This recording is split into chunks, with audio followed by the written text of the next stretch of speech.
தேவனுக்கு முன்னால ஒன்றும் வரக்கூடாது சகோதரர்களே, அது விக்கிரகம். தேவனுடைய நேரத்தை ஒன்று முடுக்க கூடாது, அது விக்கிரகம்.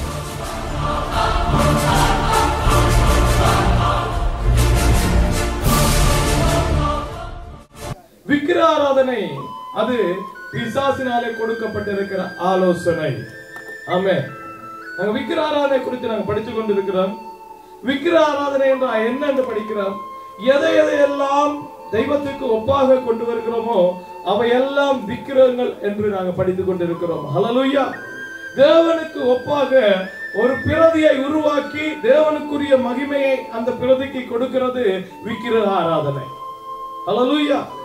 To worship the copy.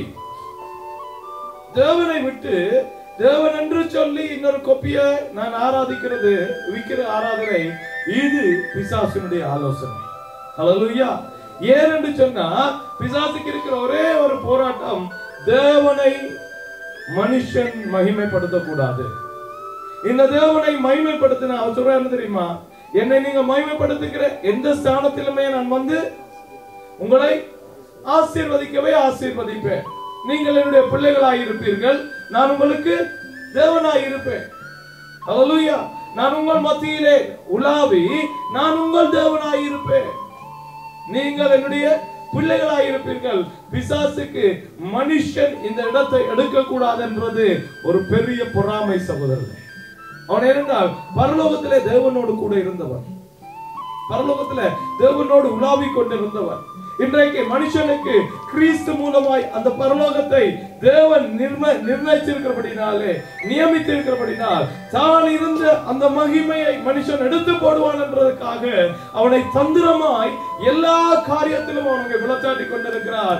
அதிலே வைத்திருக்கிற நமக்குள்ளே அவன் ஊற்றுகிற இன்னொரு சுபாவம் விக்கிரக ஆராதனை. ஹல்லேலூயா. விக்கிரக ஆராதனை என்று சொன்னால் கடவுளை போல அல்லது கடவுளுக்கு ஒப்பாக ஒரு காரியத்தை நாங்கள் ஆராதிக்கிறதும் வணங்குகிறதும் விக்கிரக ஆராதனை. ஹல்லேலூயா. அப்படி விக்கிரக ஆராதனையில என்னென்ன விதமான காரியங்களை செய்யக்கூடும் என்று நாங்க பார்த்தோம். வாசிங்க, டக்குன்னு வாசிட்டு மிச்சத்துக்கிட்டே போகலாம்.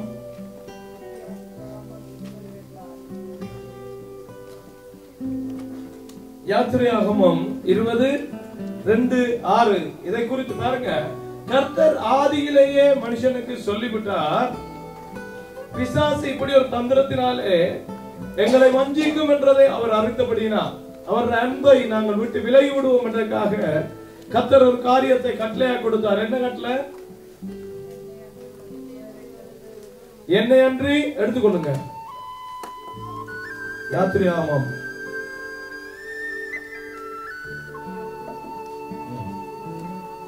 ஒருவர் வாசிங்க பாப்போம், பாட்டு பாடாமல் அழுக்கால்.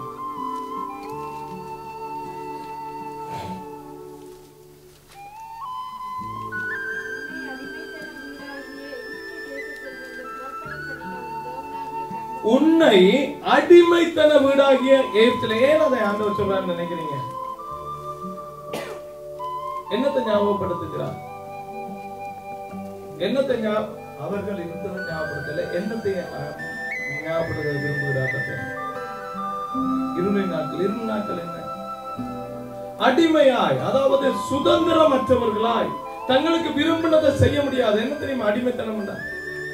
எனக்கு நினைச்ச நேரம் தூங்க முடியாது, எனக்கு நினைச்ச நேரம் சாப்பிட முடியாது, எனக்கு விருப்பமானதை உடுக்க முடியாது, எனக்கு விருப்பமான இடத்திலே இருக்க முடியாது, எனக்கு ஒன்றுமே எனக்கென்று இல்லாத ஒரு நிலையிலே நீ இருந்த போது நான் உன்னை கொண்டு வந்தேன், ஆனபடினால் உனக்கு நான் ஒருவர் தான் தெய்வம்.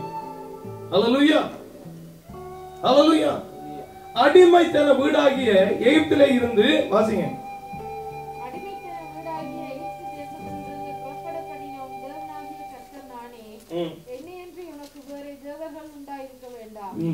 என்னை அல்லாமல் உனக்கு வேறு தேவர்கள் இருக்க வேண்டாம்.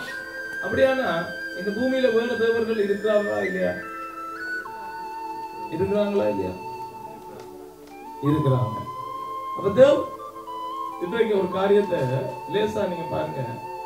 தேவர் தெய்வம் என்று ஏன் மனுஷன் கும்பிடுறான்? ஒரு காரியத்தை எப்ப தெய்வம் என்று சொல்ல ஆரம்பிக்கிறான்? தன்னுடைய சக்திக்கு மேலாக ஏதாவது ஒரு காரியத்தை செய்தா அதை அவன் தெய்வம் என்று நினைச்சிடான். அது கிரகங்களாய் இருக்கட்டும், அது உருவமாய் இருக்கட்டும், சிலைகளாய் இருக்கட்டும், படங்களாய் இருக்கட்டும், மனுஷர்களாய் இருக்கட்டும், இல்லையா? அப்ப எல்லாவற்றையும் தெய்வம் என்ற எப்ப தனக்கு மேல ஒரு காரியம் நடந்துட்டு இருந்தா. இன்னைக்கு சூரியனை வணங்குகிறாங்க. ஏன்னு நினைக்கிறீங்க? சூரியனை வணங்குறாங்க ஏன்னு நினைக்கிறீங்க? என்ன செய்யுது சூரியன்? சூரியன் இல்லாட்டி ஒன்றுமே இல்லை. என்ன சூரியன் என்ன செய்யுது? காலையில உதித்து என்ன உஷ்ணத்தை தருகுது, வெளிச்சத்தை கொண்டு மரங்கள் தாவரங்களை உருவாக்குது, இல்லையா? ஏன்னா காரியங்களை செய்து மனுஷருக்கு சந்தோஷத்தை கொடுக்குது. அந்த சூரியன் அவர்களுக்கு மேலாக அவர்களால் ஒரு சூரியனை செய்ய முடியாது. அதனால அவங்க நினைக்கிறாங்க சூரியன் கடவுளாய் இருக்குமோ, சந்திரன் கடவுளாய் இருக்குமோ, அல்லது நட்சத்திரங்கள் அங்கே மாறுகிற நட்சத்திரங்கள் அது கடவுளாய் இருக்குமோ.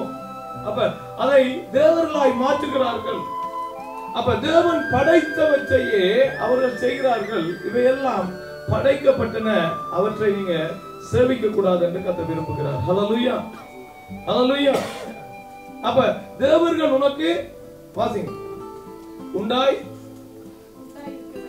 உண்டாயிருக்க வேண்டாம். பாருங்க, தேவர்கள் என்று சொல்லி தெய்வங்களாக நீ எதையும் உண்டாக்க வேண்டாம். அத நீ உண்டாக்க வேண்டாம் என்று சொல்லிட்டு ஆண்டவர் சொல்ற, ஏண்டா நாங்க மிகவும் என்ன நல்ல புத்திசாலிகள். ஆண்டவர் சொல்ற, பூமியில இருக்கிற ஒன்றையும் நீ வணங்காதன்னு சொன்னா பூமிக்கு மேல இருக்கிற வானத்துல இருக்கிறத வணங்க தொடங்கிடுவோம். ஆனால் பூமிக்கு மேல வானத்துக்கு மேல வணங்காதன்னு சொன்னா தண்ணிக்குள்ள போயிருந்த ஒரு சங்க ஊரிய கொண்டு வச்சு வணங்க தொடங்கிடுவோம், இல்லையா? அப்ப ஏதாவது ஒரு காரியத்தை செய்வான் மனுஷன் தெரிந்தபடினால் அவர் தெளிவா சொல்லுகிறார். எப்படி சொல்றார்? மேலே வானத்திலும் கீழே பூமியிலும் பூமியின் கீழ் தண்ணீரிலும் உண்டாயிருக்கிறவர்களுக்கு ஒப்பான ஒரு சுரூபத்தை, அதாவது ஒப்பாயிருக்கிற ஒரு டூப்ளிகேட், இல்லையா? ஆகிலும் யாதொரு விக்கிரகத்தை ஆகிலும் நீ எனக்கு முதலாவது உண்டாக்க வேண்டாம். ஏன் உண்டாக்க வேண்டாம்? ஏனென்றால் இவை எல்லாவற்றையும் சிருஷ்டித்தவர் நானே. அல்லேலூயா. வானத்தையும் பூமியையும் கர்த்தர் ஆதியிலே என்ன வார்த்தை இருக்கு? தேவன் வானத்தையும் பூமியையும் சிருஷ்டித்தான். சிருஷ்டித்தான், he created. அங்கே ஒன்றும் இருக்கவில்லை, தேவன் அங்கே இருந்து கொண்டிருந்தார். வானத்தையும் பூமியையும் தேவன் உருவாக்கினார்.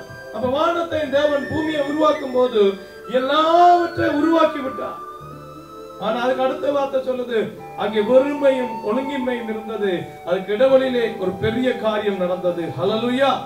அது பரலோகத்திலே அங்கே நடந்த காரியத்தின் நிமித்தமாய் தூதனானவன் அங்கே தள்ளப்பட்டு பூமியை ஒழுங்கின்மையாயும் வறுமையாயும் மாற்றிருக்க வேண்டும். ஆமென். ஹல்லேலூயா. அதன் பின்பதாய்த்தான் தேவன் இருந்தவற்றை திரும்பவுமாய் சீர்படுத்தினார். ஹல்லேலூயா. வானத்தை உருவாக்கி இருந்தார், பூமியை உருவாக்கி இருந்தார். ஆனா பூமி வறுமையாய் இருந்தது. பூமி மேலே நீர், தரை, இரவு, பகல், பட்சிகள், மிருகங்கள் என்பவற்றை எல்லாம் தேவன் படைத்து உருவாக்கி அங்கே விட்டார். ஹல்லேலூயா.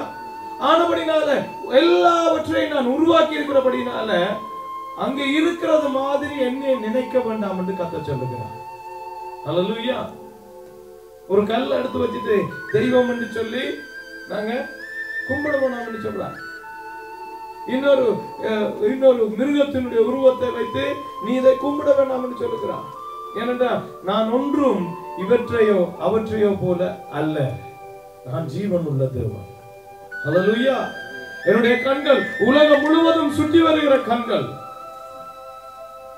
நீ மையினாலே தீட்டுகிற அல்லது உன்னுடைய ஊழியினாலே தீட்டி எடுக்கிற கண்கள் என்னுடைய கண்கள் அல்ல. ஏனென்றால் என்னுடைய கண்கள் முகத்தை பார்க்கிற கண்கள் அல்ல, என்னுடைய கண்கள் இருதயத்தை பார்க்கிற கண்கள். ஹல்லேலூயா. அப்ப கர்த்தர் சொல்றார், இத மாதிரி நீ ஒன்றையும் உருவாக்க வேண்டாம். வாசிங்க.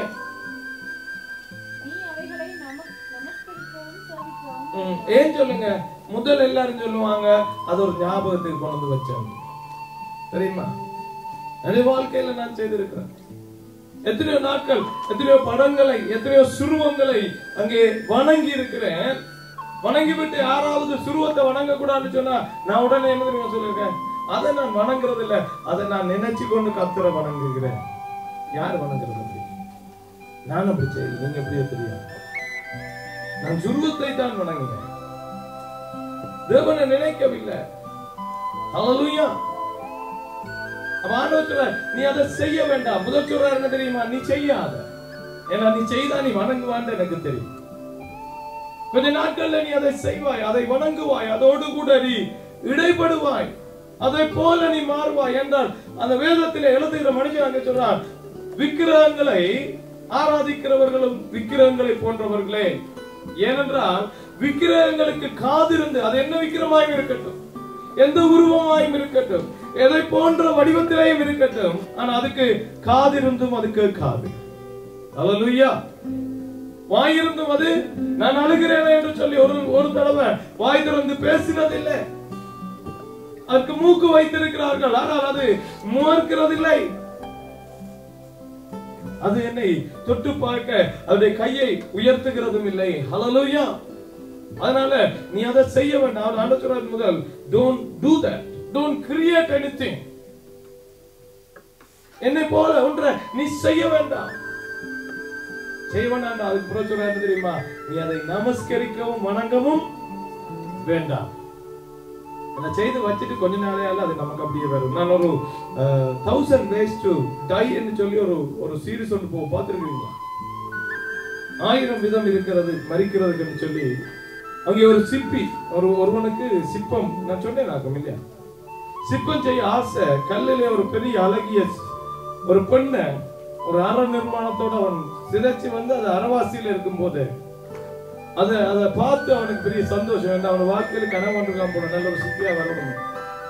அது பெரிய இந்த அலபஸ்டர், இந்த சுண்ணாம்பு கல், அதை செதுக்கி அதை அரவாசி உருவத்துல வரக்குள்ளே இவனுக்கு அதுல ஒரு மோகம் வந்து ஆசை வந்து அதை கட்டுப்பிடிச்சு உருண்டு அப்படியே இருந்துட்டு அப்படியே களைப்புல கீழே படுக்க அந்த கல் உருண்டு வந்து அவனுக்கு மேல விழுந்து செத்து போனான்.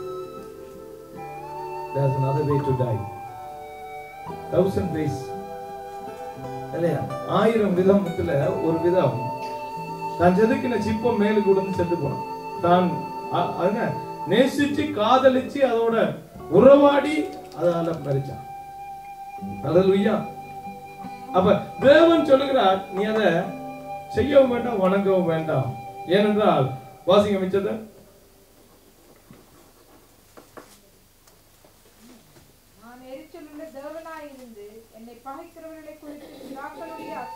அப்ப என்ன சொல்றார் பாருங்க, அடுத்த வசனம் சொல்றார், நான் எரிச்சல் உள்ள தேவன். நாங்க எரிச்சல் உள்ளாங்களா இல்லையா? பாருங்க, நம்முடைய புள்ள போய் யாரையாவது கொஞ்சம் நானப்பா இருக்கிறேன், இந்த மகன் அடிக்கடி யாரையாவது போய் ஓ என்ன நல்ல அப்பா என்ன நல்ல அங்கிள் என்று சொல்லி கொண்டுதான் எனக்கு என்ன வரும்? உங்களுக்கு வராது, நீங்க நல்ல ஆக்கள், தேவனுடைய சுபாவம். எனக்கு வரும் பயங்கர கோபம். ஹல்லேலூயா. எனக்கு எரிச்சல் வரும், எரிச்சல் வர்றதால என்ன நடக்கும்? இவன் யார அப்பா அப்பான்னு கட்டிப்பிடிக்கிறானோ அந்த ஆளை கண்டா எனக்கு பகை வருமா வராது? அவரை கண்டா நமக்கு ஒரு மாதிரி இருக்கு, அவருக்கு கிட்ட கொண்டு போக விருப்பம் இல்லாம இருக்கும். என்னடா அது எண்ணெயில இல்லாத இவர்ல இருக்கு, ஏன் இந்த பிள்ளைக்கு இவர்ல இவ்வளவு ஆசை இருக்குமா இல்லையா? சரி புள்ளைய விடுங்க, உங்களோட மனைவி அல்லது கணவன் யாரோட போய் காய்ச்சிருந்தா அப்படி சொல்லவே மாட்டேன். ஒரு மாதிரி இருக்கு, கோபம் வருதோ இல்லையோ நம்ம அறியாம ஒரு மாதிரி ஆகிக்கொண்டு போகும் இல்லையா? ஏன்? நாங்க நேசிக்கிறவர்கள், தேவன் என்னை நேசிக்கிறார். நான் சுருவத்தை வழிபட்டால், சுருவத்தை நான் நேசிச்சா கர்த்தருக்கு எரிச்சல் வரும். ஹல்லேலூயா. கர்த்தருக்கு எரிச்சல் வந்தா என்ன? எனக்கும் அவருக்கும் விரோதம் வந்து விட்டது. அதனாலதான் அவர் சொல்றார், அந்த வார்த்தையை சொல்றாரு பாருங்க. என்னவோ, தேவனாகிய கர்த்தராகிய நான் எரிச்சலுள்ள தேவனாய் இருந்து என்னை பகைக்கிறவள். அப்ப நான் சுருவ வழிபாடு செய்ய போகிற போது நான் தேவனை பகைக்கிறேன். அல்லேலூயா. நம்முடைய வேதம் சொல்லுகிறது, நாங்க சுரூபத்தை வணங்க, வழிபட, அதை நினைக்க, அதை ஆராதிக்க நாங்க வலிக்கிற போது தேவனை பகைக்கிறோம். நான் பகைச்சு என்ன செய்வேனாம்?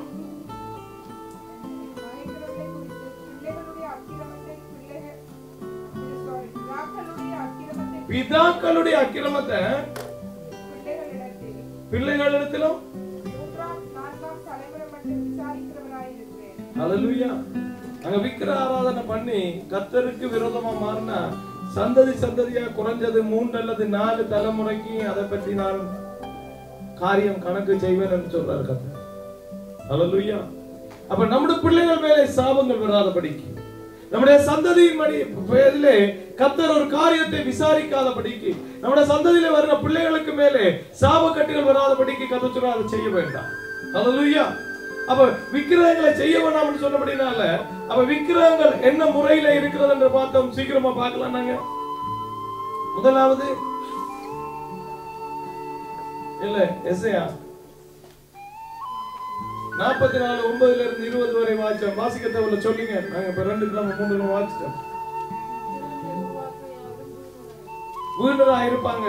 ஆனா விக்கிரகங்களை ஏதாவது ஒரு காரியத்துல கல்லிலேயோ மரத்திலேயோ உருவங்களாக நாங்க செய்யக்கூடாது என்று கர்த்தர் சொல்லுகிறார். ஏன்? நாங்க செய்கிற போது எங்களுடைய அறியாமை எங்க விளங்குகிறது. ஒரு கருவாலி மரத்தை தச்சன் அங்க எடுத்துக்கொள்ளுகிறான். அந்த மரத்தினுடைய கிளைகளை வெட்டி அதையெல்லாம் அடுப்புக்கு பாவிக்கிறான். அதுல நடுவில் இருக்கிற மரத்தை செதுக்கி அதை ஒரு உருவமாக்கி அதை என்னுடைய தெய்வம் என்னை காத்தது என்று செய்கிறான். மீதியானதுல அடுப்புக்குள்ள போட்டு இறைச்சியை சுட்டு சாப்பிடுறான்னு சொல்றார். ஆண்டவர் தான் சொல்றார். அல்லேலூயா. எஸ்ஐயாவின் புத்தகத்துல சொல்றார் இல்லையா? வாசிக்க 9-20 வரை சீக்கிரமா வாசிக்கலாம். அவர்களால் இச்சிக்கப்பட்டவைகள் ஒன்றுக்கும் உதவாது. அவைகள் ஒன்றும் காணாமலும் ஒன்றும் அறியாமலும் இருக்கிறது என்று தங்களுக்கு வெட்கம் உண்டாக அவைகளுக்கு தாங்களே சாட்சிகளாயிருக்கிறார்கள். ஒன்றுக்கும் உதவாத தெய்வத்தை உருவாக்கி விக்கிரகத்தை வார்ப்பிக்கிறவன் எப்படிப்பட்டவன்? இதோ அவனுடைய கூட்டாளிகள் எல்லாரும் வெட்கமடைவார்கள். தொழிலாளிகள் நரஜீவன்கள் தானே. அவர்கள் எல்லாரும் கூடி வந்து நிற்கட்டும். அவர்கள் ஏகமாய் திகைத்து வெட்கப்படுவார்கள். கொள்ள நீருமை குரட்டால் எழுப்பி உலையிலே காய வைத்து குட்டிகளால் அதை உருவாக்கி தன் புயகலத்தினால் அதை பண்படுத்துகிறான். பட்டினியாய் இருந்து செலவத்து போகிறான். நீர் குடியாமல் மலைத்து போகிறான். ஒரு சுருவத்தை செய்யறதுக்கு கொள்ள நாங்க இரும்ப போட்டு அடி அடின்னு அடிச்சு தன்னைத்தான் வருத்தி எல்லாம் செய்யறான். முடிவுல பார்த்தா அந்த உலோகத்தினாலே செய்யப்பட்ட சுரூபம் இருந்த இடத்துல இருந்து இன்னொரு இடத்துக்கு போறதுக்கு அதை இன்னொருவன் தான் தூக்கி வைக்கும். உருவங்களை உருவாக்குறது வீணும், அதை செய்கிறவர்கள் வீணருமாய் இருப்பார்கள். உருவங்களை சுருவங்களாக நீ வணங்க வேண்டாம். வாசிங்க மிச்சத்தை.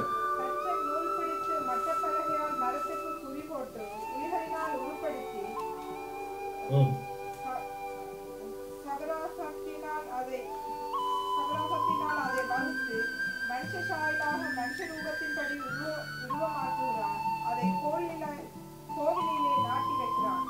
அவன் தனக்கு கேதுருக்களை வெட்டுகிறான். ஒரு மருத மரத்தையாவது ஒரு கருவாலி மரத்தையாவது தெரிந்து கொண்டு காட்டு மரங்களிலே கிடத்த மரத்தை தன் காரியத்துக்காக வளர்க்கிறான். அல்லது அசோக மரத்தை நடுகிறான். மழை அதை வளரச் செய்யும். மனுஷனுக்கு அவைகள் அடுப்புக்காகும் போது அவன் அவைகளை எடுத்து குளிர்காய்கிறான். நெருப்பை மூட்டி அப்பமும் சுடுகிறான். அதனால் ஒரு தெய்வத்தையும் மரத்தை எடுத்து வச்சு தெய்வமாக உருவாக்கி கொண்டிருக்கான். குளிர்ந்ததுன்னா அதுல வெட்டின மிச்ச துண்டை வச்சு குளிர்காய்கிறான் இல்லையா? பசிச்சா அதுல கொஞ்சத்தை எடுத்து போட்டு கறி சமைச்சு சாப்பிடுறான். இதுல மிச்சமா இருக்கிறத பரிசுத்த தெய்வம் என்றும் சொல்லுகிறான். ஆனபடினால நீ உருவாக்குற தெய்வத்தை குறித்து அல்லது உருவாக்குற உருவத்தை குறித்து நீயே அறிந்து கொண்டு கர்த்தர் சொல்லுகிறார். வாசிங்க.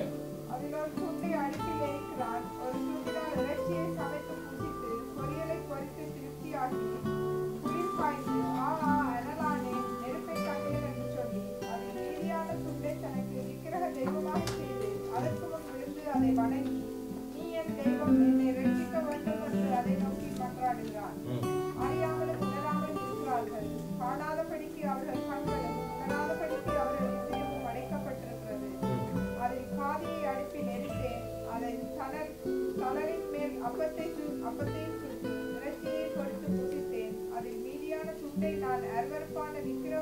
வணங்கலாமா, ஒரு மரக்கட்டையை வணங்கலாமா என்று சொல்ல தன் மனதில் அவனுக்கு தோன்றவில்லை. அம்மாத்திரம் அறிவும் சொரணையும் இல்லை. ஹல்லேலூயா. இது கடவுள் என்று சொல்ல அவனுக்கு அறிவும் சுரணையும் இல்லை. அவன் செய்யறத தனக்கே தெரியாம செய்யறான். அப்படினால உருவங்கள் ஆக்கப்பட்ட விக்கிரகங்களை நாங்க வணங்க கூடாது. விக்கிரகங்கள் என்று சொல்லும் போது தெய்வத்துக்கு ஒப்பாக எதை நாங்க நினைக்கிறோமோ அது விக்கிரகம். ஹல்லேலூயா. அப்ப உருவாக்கப்பட்ட உருவங்களை நான் தெய்வமாக வணங்க கூடாது. இரண்டாவது காரியம் 2 ராஜாக்கள் 18 Second King 18:4. அவன் மேடைகளை அகற்றி சிலைகளை தகர்த்து விக்கிர தோப்புகளை வெட்டி மோசே பண்ணியிருந்த வெண்கல சர்ப்பத்தை உடைத்து போட்டான். அந்நாட்கள் மட்டும் இஸ்ரவேல் புத்திரர் அதற்கு தூபம் காட்டி வந்தார்கள். அதற்கு நிகுஸ்தான் என்று பெயரிட்டார். ஆமென். ஹல்லேலூயா. மோசே இந்த காலத்துல வனாந்திரத்திலே அங்கே அவர்களை பாம்பு கடித்தது இல்லையா? அப்ப இவர்களுக்கு பாம்பு அந்த விஷ காரியம் வந்த போது கர்த்தரிடத்திலே கேட்ட போது மோசேக்கு ஆலோசனார் வெண்கலத்திலே ஒரு சர்ப்பத்தை செய்து உயரமான ஒரு இடத்திலே அதை மரத்திலே வைத்து உயர்த்து அதை பார்க்கிறவங்க சுகமடைவாங்க. ஹல்லேலூயா. அப்ப அதை சுகமடைய வேண்டும் என்று கர்த்தரே ஒரு அடையாளத்தை கொடுத்தார், ஒரு சிம்பல். பாருங்க, உருவங்களை தான் வணங்க கூடாதுன்னு நாங்க சில உருவங்களை உடைத்து போடுவோம். ஆனா சில சிம்பல்கள் கர்த்தர் கொடுத்தார். கிறிஸ்து என்னத்திலே மரித்தார்? சிலுவையிலே மரித்தார். அப்படினால சிலுவையை வைத்திருந்தா நாம் பரிசுத்தம், சிலுவையை கும்பிடலாம். அப்படியா? இல்ல. அடையாளங்கள் கூட விக்கிரகங்களாய் மாறக்கூடாது சகோதரர்களே. அங்கே அவர்கள் அந்த வெண்கல சர்ப்பத்தை வைத்திருந்தார்கள். மோசேக்கு பிறகு எத்தனையோ வருஷம் இதை கொண்டு போய் அவருடைய ராஜ்யத்தில் அவங்க போற இடமெல்லாம் கொண்டு போயிருக்கானே. இதை பார்த்தவனுக்கு அற்புதம் நடந்தது. இது அற்புதத்தின் வெண்கல சர்ப்பம் இல்லையா? இதை பார்த்த சோமாய்க்கு இது அற்புதத்தின் வெண்கல சர்ப்பம் ஆனபடினால கொண்டு போய் கொண்டே இருந்தார்கள்.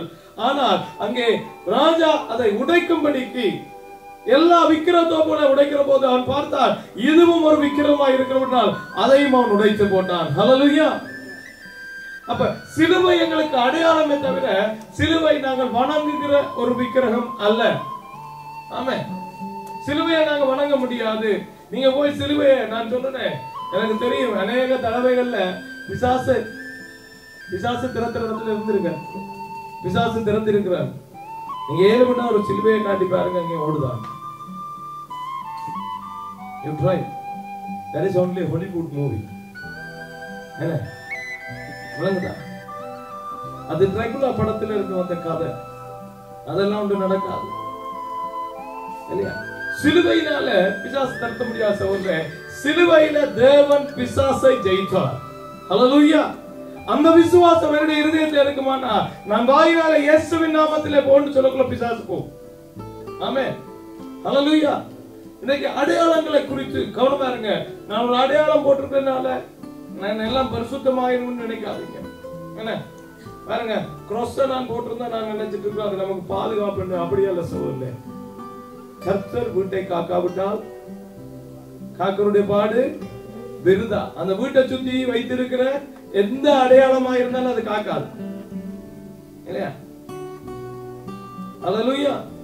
சிலுவை ஒரு அடையாளம். நான் எந்த கோட்ல நீங்க பார்த்திருப்பீங்க, எனக்கு ஒரு பெட் நான் வச்சிருப்பேன், அதுல சிலுவை இருக்கு. அதுல அடையாளம் நான் அந்த கிறிஸ்துவை விசுவாசிக்கிறேன் என்றதான் தவிர நான் அதை வணங்குகிறேன் என்றல்ல.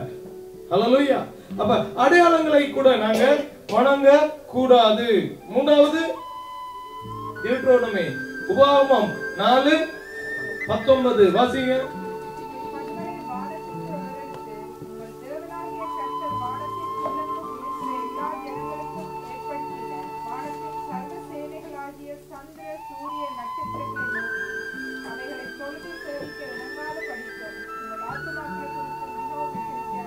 ஹல்லேலூயா. அப்ப இப்ப பாருங்க, முதலாவது உருவத்தை எல்லாம் அறிஞ்சிட்டோம். விக்கிர ஆராதனை எங்கள்ல இல்ல. வீட்டுல இருந்து சுருவம் அறிஞ்சாச்சு, கட்டணத்துக்குள்ள இருந்த சுருவம் கொண்டு போயாச்சு. ஆனா சில இடத்துல சிலுவை அல்லது ஒரு அடையாளம் இருக்கு, நாங்க அதை இங்கேயும் தான் இருக்கும் இல்லையா? இதை நாம கூப்பிட முடியாது. அங்க நாங்க வச்சிருக்கோம், அடையாளத்துக்காக வைத்திருக்கிறோம். அதை நாங்க வணங்க முடியாது, சேவிக்க முடியாது. சரி, அதைத்தான் இனிமேல் வேணாம் என்று விட்டாலும் சில நேரம் போய் பார்க்கும்போது தேவன் படைத்த படைப்பை பார்க்கும்போது அநேகர் வியக்கிறது வழக்கம். என்ன அற்புதமானது! இந்த சூரியனை போல ஒரு கிரகம் இருக்குமா? இந்த சூரியன் இல்லாவிட்டா, இந்த சந்திரன் இல்லாவிட்டா, இங்க இருக்கிற நட்சத்திரங்கள் இல்லாவிட்டா நாம் என்ன செய்யறது? இந்த நட்சத்திரங்கள்ல தான் இன்னைக்கு ஏன் வணங்க கூடாதுன்னு சொன்னார்னா, இங்கதான் இருக்கு அந்த குறி பார்க்கிற விளையாட்டு. தெரியுமா உங்களுக்கு? நட்சத்திரம் பார்க்கிறது, நாள் பார்த்து நட்சத்திரம் பார்த்து என்ன அருந்ததி என்ன பார்த்து அம்மி மிதிச்சு, அப்படியா?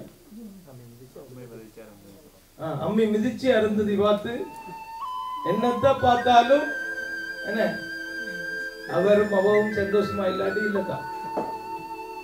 எந்த அம்மியை மிதிச்சாலும் இந்த அருந்ததியை பார்த்தாலும் அருந்ததிலையும் இல்ல, அம்மியிலையும் இல்ல. அல்லேலூயா.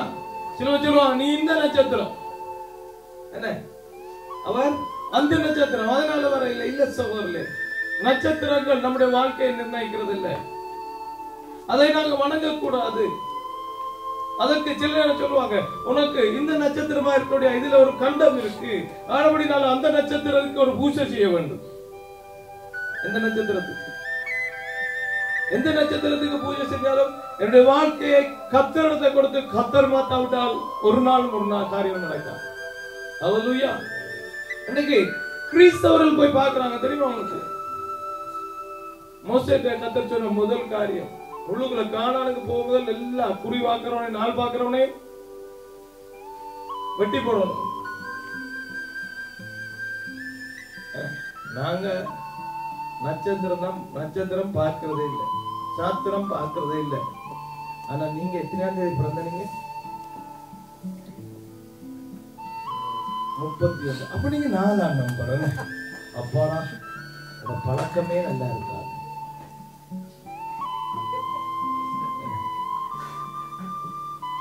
17ஆம் தேதி 8ஆம் நம்பர். ஐயோ, நீங்க உயர்ந்தா உயர்ந்திருப்பீங்க, விழுந்தா விழுந்து போயிருவீங்க. எத்தனை பேர் பூமியில 8ஆம் நம்பர்ல உயர்ந்த மாதிரியே நிக்கிறாங்க, எத்தனை பேர் விழுந்த மாதிரியே இருக்காங்க. கர்த்தர் ஒவ்வொரு நாளையும் நல்லது என்று கண்டார். சைனீஸ்காரன் எங்களுக்கு நாளை கொண்டு போறதுக்காக கலண்டரை கண்டுபிடிச்சான். அல்லேலூயா, அல்லேலூயா. நாட்களை, நேரங்களை நமக்கு கணக்கு பார்க்கறதுக்காக, காரியம் செய்யறதுக்காக கண்டுபிடிச்சத இன்னைக்கு நம்மளோட வாழ்க்கையா மாத்திட்டான். இதுக்கு அங்கால அடுத்த கட்டம் என்ன? இது சூரியன் இந்த பக்கம் ஒதுக்கிண்டா, இங்க பரவாயில்ல, இங்க பிக்கே தாத்தன்றையா கொஞ்சம் கவனமா இருக்கு. இல்லாட்டி அவன் சொல்லி வாஸ்து சொல்லி வாசல்ல திருப்பி வச்சிருவான். உங்களோட வீட்டுக்கு இந்த பக்கம் வாசல் இருக்கக்கூடிய உங்களோட வீட்டுல பிரச்சனை இருக்கு. இந்தியாவுல பெரிய பிரச்சனை, போய் பாருங்க இல்லையா? ஒரு வீட்டு வாசலை மாத்தினீங்கன்னா வாழ்க்கையே மாறி போகும். வாழ்க்கை உண்மையா தான் மாறி போகும். இதுக்குள்ளால வர்றது அதுக்குள்ளால போயிடும். அப்ப ஏன் இங்க எல்லாம் மாறுது இல்லை? இங்க எல்லாம் ஓகேயா இருக்கு. அங்க இப்ப அதுலதான் உழைப்பு. நான் போயிருக்கிற போது ஒரு நைட்ல சும்மா டிவியை பார்த்து கொண்டு பார்த்தா சேனல் ஒன்று போகும். அது இரவையில வாஸ்து டிவியா மாறிடுது. அது அந்த மெடல் விற்கிறவங்க, எண்ணெய் விற்கிறவங்க, அவங்களோட ப்ரோக்ராம் தான் போகுது. இரவிரவா வாசலை மாத்துறது, நாளை பார்க்கறது, டேட்டை குறிக்கிறது. ஆமென். நியூமராலஜியும் கர்த்தருக்கு விருப்பம் இல்லை. அது சும்மா டேட் தானே, நாள் தானே. என்ன நீங்க அப்படி பார்த்து ஒரு ஆளை யோசிச்சீங்கன்னா அந்த ஆள் அப்படியே தான் இருக்கு. இது 4ஆம் நம்பர் எனக்கு அலுப்பு கொடுக்க போகுது, நான் 3ஆம் நம்பர் இது எனக்கு அலுப்பு கொடுக்க போகுதுன்னா அது கொடுத்து கொண்டேதான் இருக்கு. ஏன்னா அவனுடைய விசுவாசத்தின்படியே ஆகும். அல்லேலூயா. விசுவாசிக்கிறபடி மகிமையே காண்போம். எவன் அலுப்புன்னு நினைக்கிறோமோ அவன் தான் அலுப்பு. அவன் வாயாலே அரைக்க வேண்டியது, சொல்லி வேண்டி எதுக்கிறது என்ன? இது பிரச்சனை. நம்பர் பார்க்காதீங்க, நம்பருக்கு ஏற்றபடி பேரை மாத்தாதீங்க. நீங்க எல்லாம் நல்ல பிள்ளைகள். ஆனா இதெல்லாம் பிள்ளையா? இதை கர்த்தர் வெறுக்கிறார். அல்லேலூயா. நட்சத்திரங்களை வேண்ட வேண்டாம். நட்சத்திரங்களுக்கு, சூரியனுக்கு, சந்திரனுக்கு, கிரகங்களுக்கு, நட்சத்திரங்களுக்கு பூஜை வைக்க வேண்டாம், அதை வணங்க வேண்டாம் என்று கர்த்தர் சொல்லுகிறார் உபாகமத்துல 4:19. அதுக்கு அடுத்தது ரோமர் 1:23 வாசிங்க.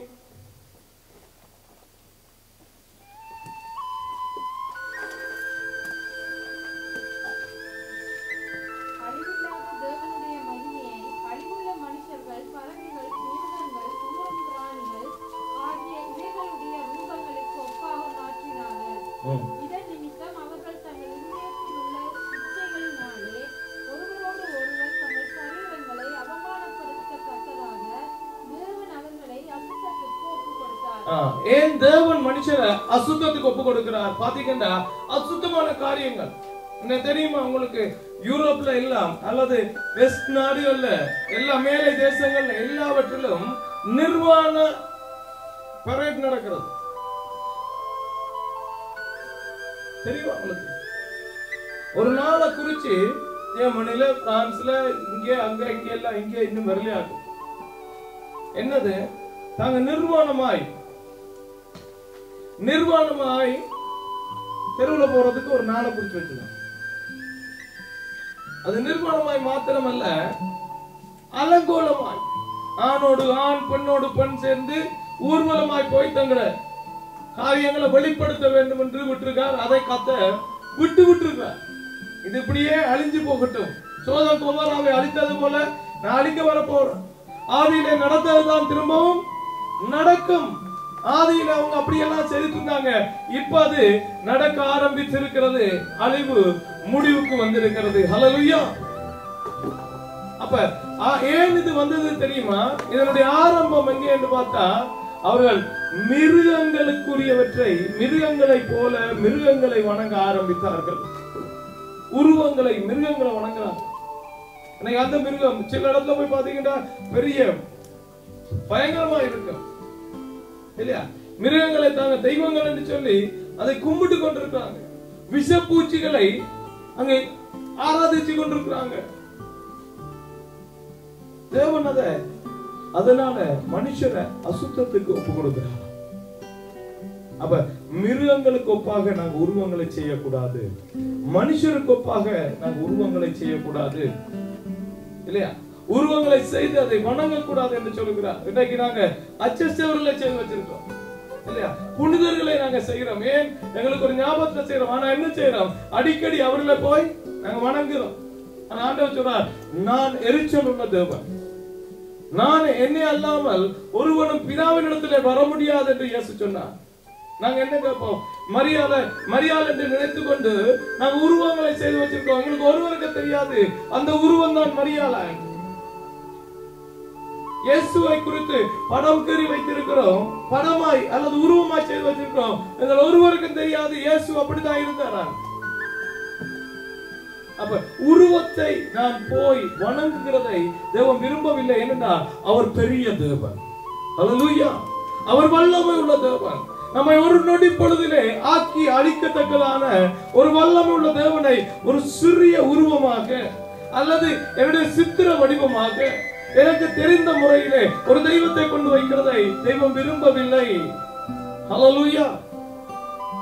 யாரும் விரும்புறதில்லை. பாருங்க, மனுஷருக்கு சிலை வச்சா அந்த சிலை அந்த மனுஷன் மாதிரி இல்லாம இருந்தா அவருக்கு எவ்வளவு கஷ்டமா இருக்கு. என்ன மாதிரி சிலை செய்றீங்கன்னு வைங்க, செய்வீங்களோ தெரியாது இல்லையா? செய்தா சின்ன இருந்த மாதிரி செய்வீங்க, இதெல்லாம் வருவீங்க. ஆமா, செய்யும் போது எந்த உருவம் இல்லாத மாதிரி ஒரு சிலையை செய்து இதை கீழே விடுறான் என்று போட்டா அப்படி இருக்கு. எனக்கு பாக்குறதெல்லாம் பெரிய மனக்கவலையா இருக்கு. என்னடா நான் எப்படி இருந்தேன், எப்படி அழகா இருந்தேன், இவங்க இப்படி செய்து வச்சிருக்காங்களே அப்படி நான் யோசிப்பேனா இல்லையா? அதே மாதிரி தான் தேவன் அதை விரும்பவில்லை. பரிசுத்தவான்கள் உண்மைதான், மரியாள் உண்மைதான், புனிதர்கள் உண்மைதான். அவர்கள் தேவனுக்காய் வாழ்ந்து தேவனுக்காக ஜீவனை கொடுத்தார்கள். அவருடைய வாழ்க்கையை நாங்கள் பின்பற்ற வேண்டுமே தவிர அவர்கள் செய்து முடித்த காரியத்தை நாங்கள் பின்பற்றி அதை போல அல்லது அதற்கு மேலாக தேவனை சேர வேண்டுமே தவிர அவர்களை வணங்குறதுனால ஒரு நாளும் எங்களுக்கு நன்மையை சேர்க்க மாட்டோம். அதை சொல்ற, மூன்றாவது நாலாவது தலைமுறையிலே விக்கிர ஆராதனை செய்கிறவர்களுடைய குடும்பத்தை நான் விசாரிப்பேன். ஹல்லேலூயா, ஹல்லேலூயா. நம்முடைய வாழ்க்கையில நமக்கு அறியாமல் இருக்கிற ஒரு பெரிய காரியம் என்ன தெரியுமா? இந்த விக்கிர ஆராதனை. இதை பிசாசானவன் அடிக்கடி எங்களுக்கு ஊக்குவிச்சு கொண்டிருப்பான். இல்ல இல்ல அப்படி சொல்றது அப்படி இருக்காது, நான் ஒரு நினைவாக வைத்திருக்கிறேன், ஒரு ஞாபகமாய் வைத்திருக்கிறேன். எனக்கு ஒரு காரியத்தை அன்றைக்கு முடிஞ்ச பிறகு ஒரு நல்ல காரியத்தை சார் ஜெயந்தி வந்து என்னோட டிஸ்கஸ் பண்ண. பழைய காலங்கள்ல கல்லுகளை சொல்லி சொன்ன, அதை நான் கேட்டிருக்கிறேன். முந்தி கல்லுகளை வைத்து இதுதான் தெய்வம் என்று சொல்லி அவங்க, ஏனடா மனுஷனுடைய சிந்தை குவியும்படிக்கு, ஏன்னா அப்படிதான் ஒரு காரியத்துல குவியும்படிக்கு அதை காட்டி இதுதான் தெய்வம் என்று சொன்னாங்க. ஆனா எனக்கு ஒரு கேள்வி, நல்ல விளக்கம் ஆதி காலத்துல, ஏன் ஒரு கல்லை காட்டி தெய்வம் இதுதான் என்று குவிக்க வேணும்? தெய்வம் என்கிறது இதுதான் என்றத அவர்களுக்கு அப்பவே சொல்லி கொடுத்திருந்தா இன்றைக்கு இந்த பிரச்சனை இருந்திருக்கா? ஆமே. அதனால நான் கத்த சொல்ற, அறியாமையை நான் வருகிறேன். அல்லேலூயா. எசாயாவின் புத்தகம் 1ஆம் அதிகாரம் எடுத்து பாருங்க. 1வது அதிகாரத்துல கர்த்தர் என்ன சொல்றார் சொல்லுங்க. கழுதையை குறித்து சொல்றார். மாடு தன் எஜமானனையும் தன் ஆண்டவன் தன்னை வளர்க்கிறவன் முன்னன வீட்டு அந்த மந்தையையும் அறியும். ஏசாயா 1:2 1:3. இஸ்ரவேலோ அறிவில்லாமலும். இஸ்ரவேலுக்கு அறிவில்லையா? இந்த பூமியிலேயே அறிவாளிகள் என்ன இஸ்ரவேல் தான். இஸ்ரவேலர்கள் தான் இந்த பூமியிலேயே புத்திசாலிகள். ஆனா ஆண்டவர் சொல்றாரு தெரியுமா, இஸ்ரவேல் அறிவில்லாம இருக்கு. எந்த அறிவில்லை? தேவனை அறிகிற அறிவில்லாம இருக்கான். எல்லாத்தையும் கண்டுபிடிக்கிறான். ராக்கெட் ஊர்ல கண்டுபிடிக்கிறான், தண்ணி குளிச்சுறான். இப்ப பாலைவனத்துல திராட்சை தோட்டம் வச்சிருக்கான், தெரியுமா உங்களுக்கு? பாலைவனத்துல மரக்கறி தோட்டம் போட்டு இப்ப உலகம் முழுவதும் எக்ஸ்போர்ட் பண்ணிட்டு இருக்கான் பழம் எல்லாம். இது இந்த அறிவெல்லாம் இருக்கு. அதாவது பூமிக்கு அடுத்த அறிவு இருக்கு. ஆனா தேவன் மேசியாவாக இந்த பூமியில வந்தார், அவர் வரவில்லை என்று இருக்கிறான். தேவனை அறிகிற அறிவு தான் அவனுக்கு இல்ல. அதனால ஆண்டவர் சொல்றாரு தெரியுமா, ஏசாயாவின் புத்தகம் அங்கே சொல்லுகிறார் 806ஆம் பக்கம் 806 3வது பாருங்க வாசிக்குது. அப்ப அதை சொல்லிப்படி சொல்றாரு தெரியுமா, இஸ்ரவேலை எதுக்கு ஒப்பிட்டு சொல்றார்? பூமியிலேயே மனுஷனுக்கு 6 அறிவு, அந்த 6 அறிவிலேயும் மேன்மையான அறிவு இஸ்ரவேலனுக்கு. அப்படிப்பட்ட இஸ்ரவேலனை யாரோட ஒப்புறார் தெரியுமா? மாட்டோட ஒப்புறார். 5 அறிவுள்ள மாடு, 5 அறிவுள்ள கழுதையோடு தேவன் ஒப்புறார். ஏண்டா இவனுக்கு தேவனை பற்றி அறிகிற அறிவுக்குத்தான் அறிவுறார். இதை போலதான் நம்முடைய ஆட்களும் பழைய காலத்துல செய்திருக்கிறாங்க. மாடுக்கு தெரியுது வீட்டை போகணும் பின்னேரம். அல்லேலூயா. கழுதைக்கு தெரியுது யாரு நம்ம வச்சிருக்கிறவர். ஆனா இஸ்ரவேலர்களோ அறிவில்லாமல் இருக்கிறார். அல்லேலூயா. அப்ப மனுஷனுக்கு மாட்டுக்கு சொல்லி கொடுத்தா செய்யுது, மாடு இல்ல. நான் சில இந்த சர்க்கஸ பார்த்து எனக்கு ஒரு பெரிய ஒரு கேள்வி அதிர்ச்சியும் மாறும். என்ன கிட்ட போனா கடிச்சு பூரி சாப்பிடுற சிங்கம், அங்க மனுஷன் இப்படி இப்படி செய்ய துள்ளுண்டா, வளத்துக்குள்ள பாயிண்டா பாய், நெருப்புக்குள்ள ஓடுனா ஓடுது சிங்கம். புலி ஏறி நின்று டான்ஸ் ஆடுது மனுஷனுக்கு பக்கத்துல, சொல்லிக் கொடுக்க செய்யுது.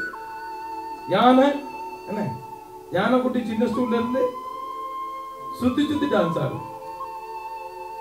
என்ன பயங்கரமான மிருகங்கள் எல்லாம் செய்யுது. ஆனா மனுஷனுக்கு தான் சொல்லிக் கொடுத்தா செய்யுமா? அல்லேலூயா, அல்லேலூயா. அப்ப தேவனை குறித்து அவர் சொல்லுகிறார், நான் தேவன், நான் இப்படித்தான் இருக்க விரும்புகிறேன், என்னை உருவமாக்காத, என்னை சித்திர வடிவத்தில் இருக்காத, நான் படைத்ததை நீ வணங்காத என்று சொன்னா அவன் அதை குறித்து இல்ல. தேவனை தேவனாகவே வணங்க வேண்டும் என்று கர்த்தர் விரும்புகிறார். அடுத்தது வாசிங்க, மிருகங்கள் மனுஷர்கள் யாரையும் நாங்கள் வணங்கக்கூடாது. 5வது வெளிப்படுத்தின விசேஷம் 9:20 வாசிங்க.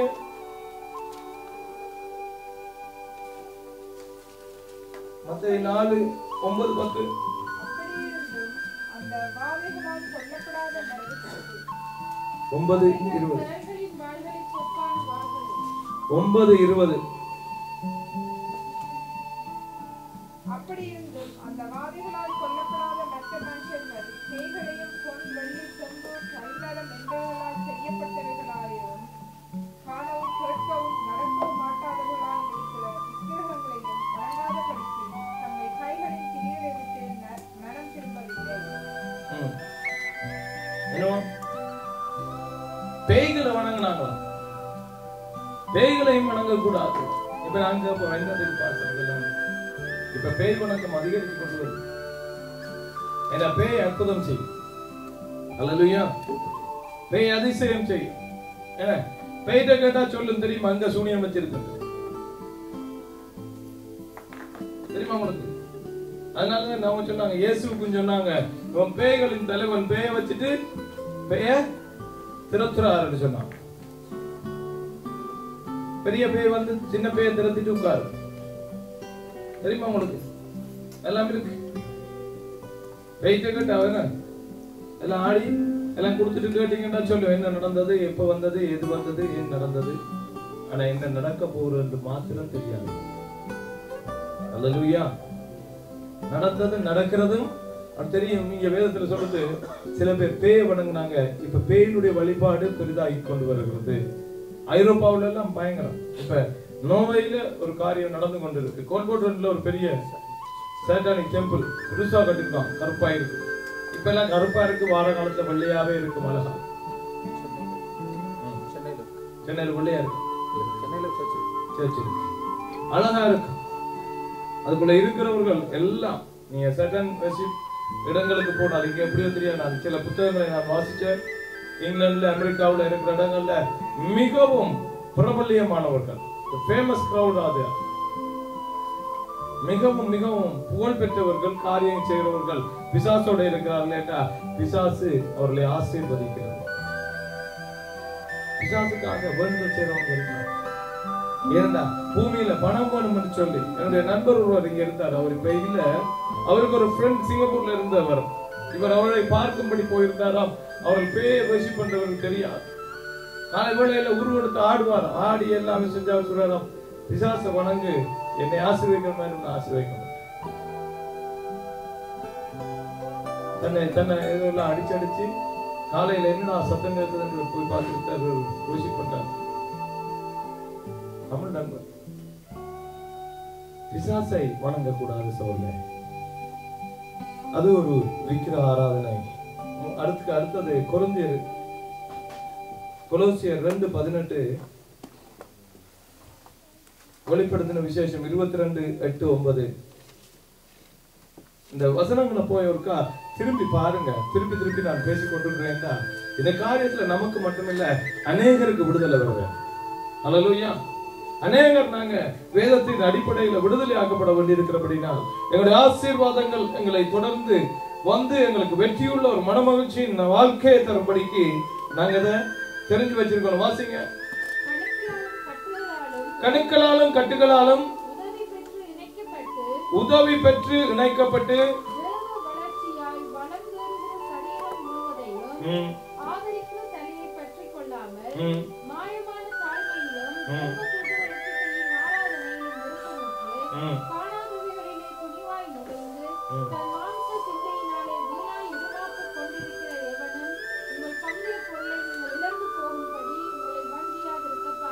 அல்லேலூயா.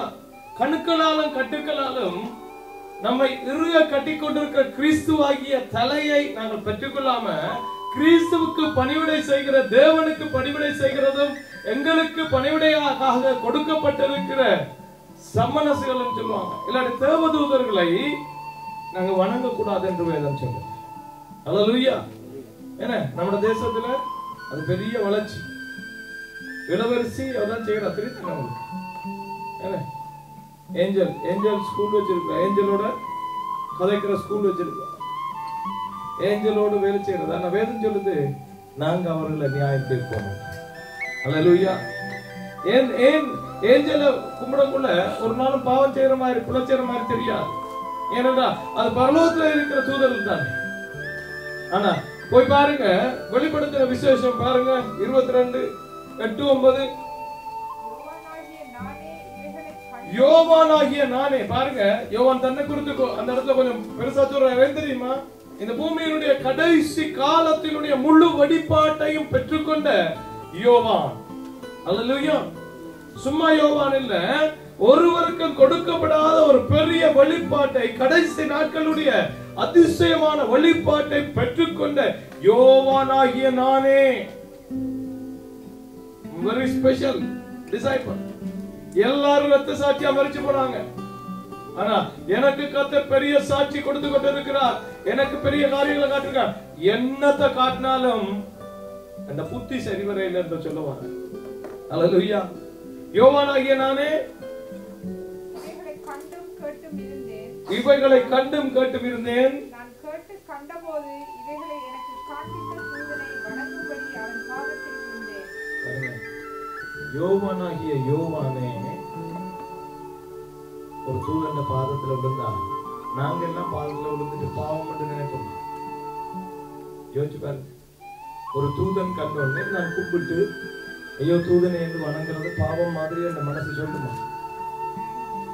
என் இருதயத்துல தெரியுமா? அப்படி நான் உணர்த்தப்படுவேனா? உணரப்பட மாட்டேன். ஏன்?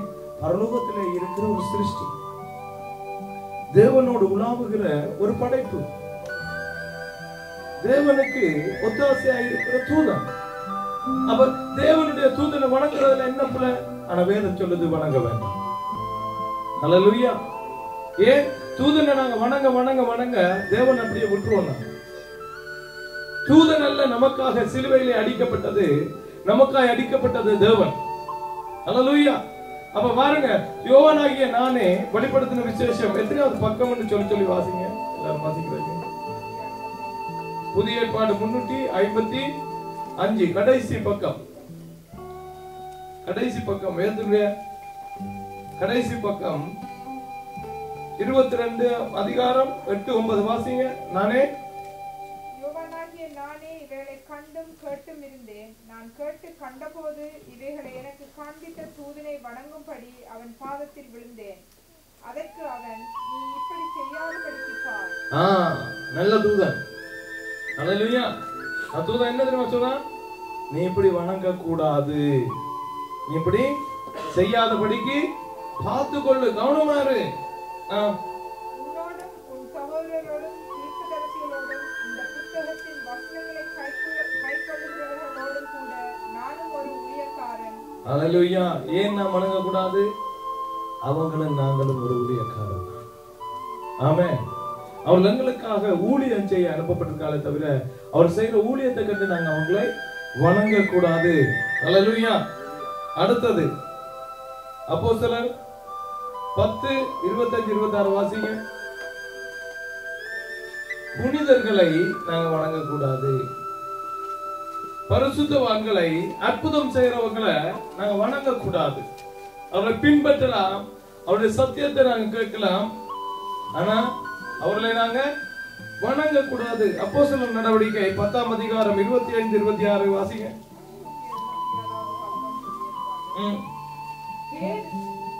பேதுரு உள்ளே பிரவேசிக்கிற பொழுது கொர்நேலியு அவனுக்கு எதிர்கொண்டு போய் அவன் பாதத்தில் விழுந்து பணிந்து கொண்டான். பேதுரு அவனை தூக்கி எடுத்து, எழுந்திரும், நானும் ஒரு மனுஷன் தான் என்றான். அல்லேலூயா. கொர்நேலியு என்ன செய்தான்?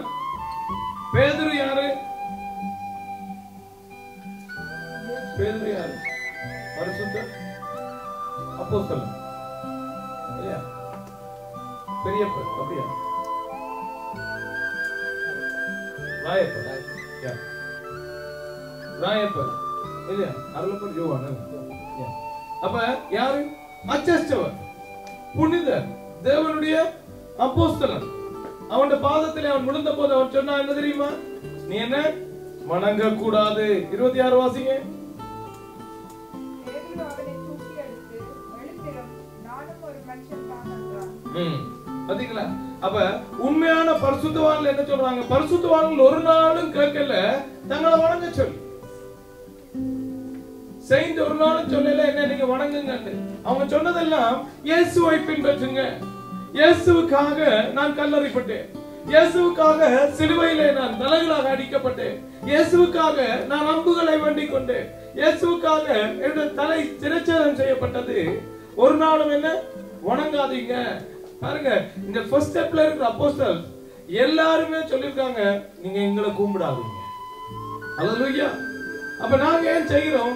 எங்களுக்கு தெரியாம செய்கிறோம். நாங்க நினைக்கிறோம் அவர்கள் உண்மையாகவே புனிதர்கள் தான். ஆனா அவர்களை நாங்கள் கும்பிட்டு தேவனை மறந்து போகத்தக்கதாய் அந்த நிலைமைகளை நமக்கு உருவாக்கப்படுகிறபடினால நாங்க அதுல இருந்து தப்பணும். வாசிங்க அப்போஸ்தலர் நடவடிக்கை 14:12-18 வரை.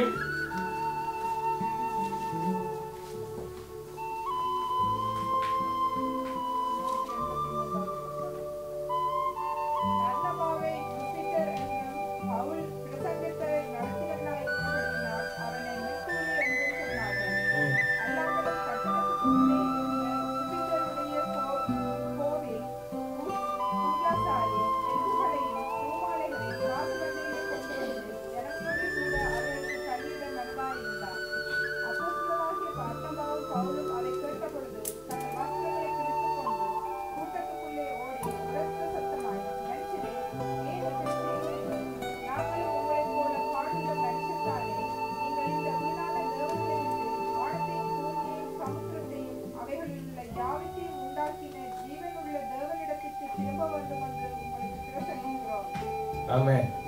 ஹல்லேலூயா. பவுலும் பர்னபாவும் அவர் சொன்னாங்க என்ன தெரியுமா?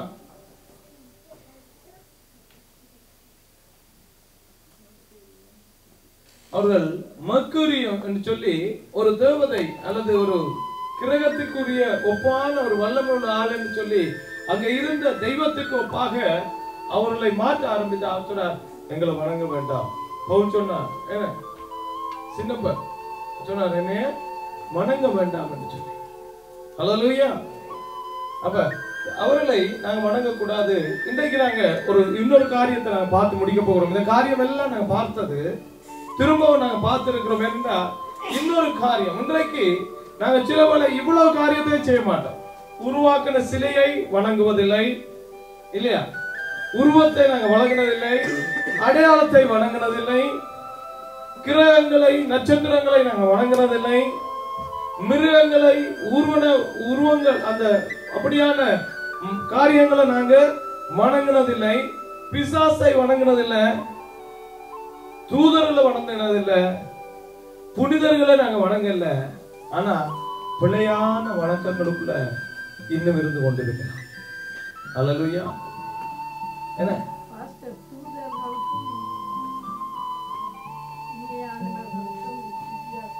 தூதர்களுக்கும்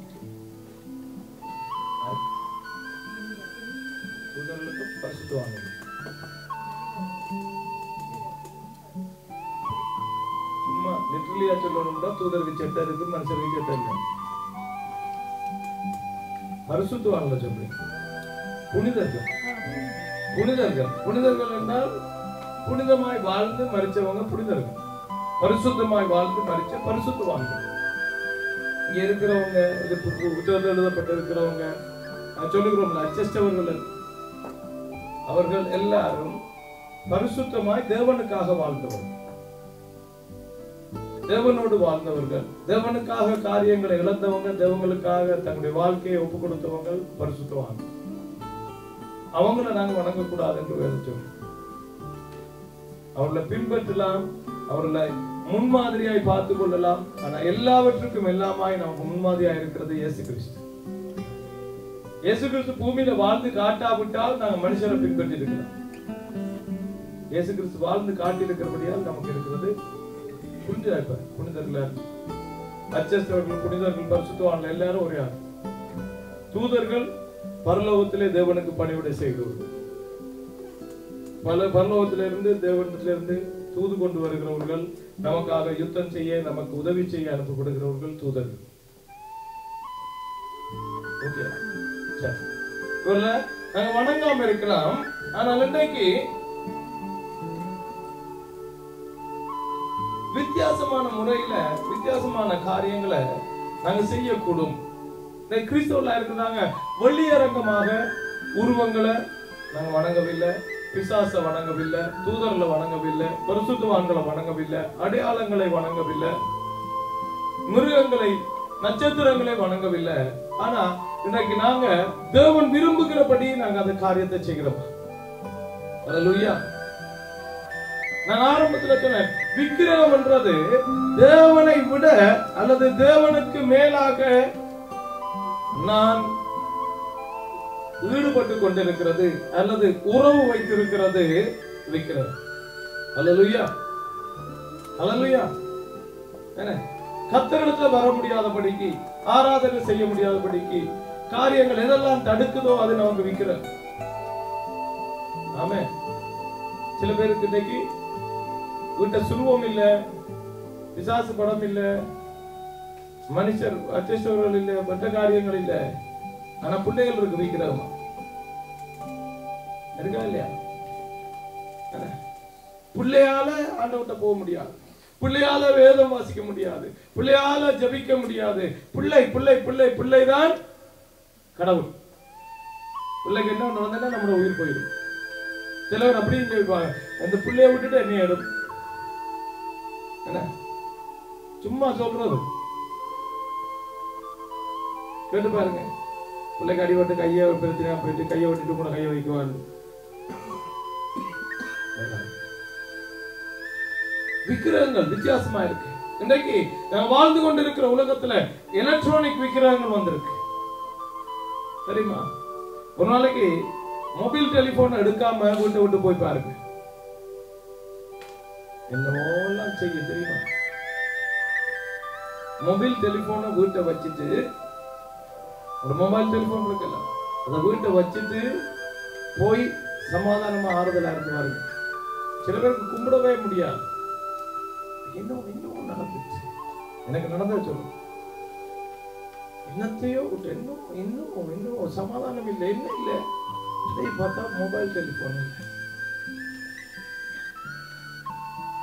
தேவனுடைய நேரத்தை திருடுகிறது, தேவனுடைய நேரத்தை திருடுகிற எல்லாம் நமக்கு விக்கிரகம். அது வேறொரு காரியமாய் மாறுகிறது. அல்லேலூயா.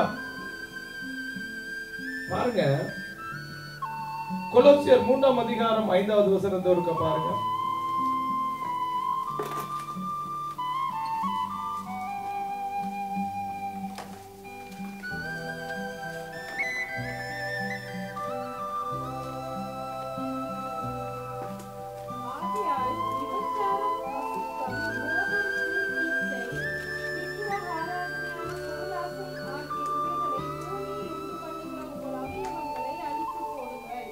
அல்லேலூயா.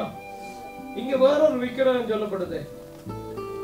இப்ப நாங்க படிச்ச விக்கிரகம் இதுக்குள்ள இல்ல, இருக்கா? மண்ணால கல்லால மரத்தால செய்த உருவம் இருக்கா?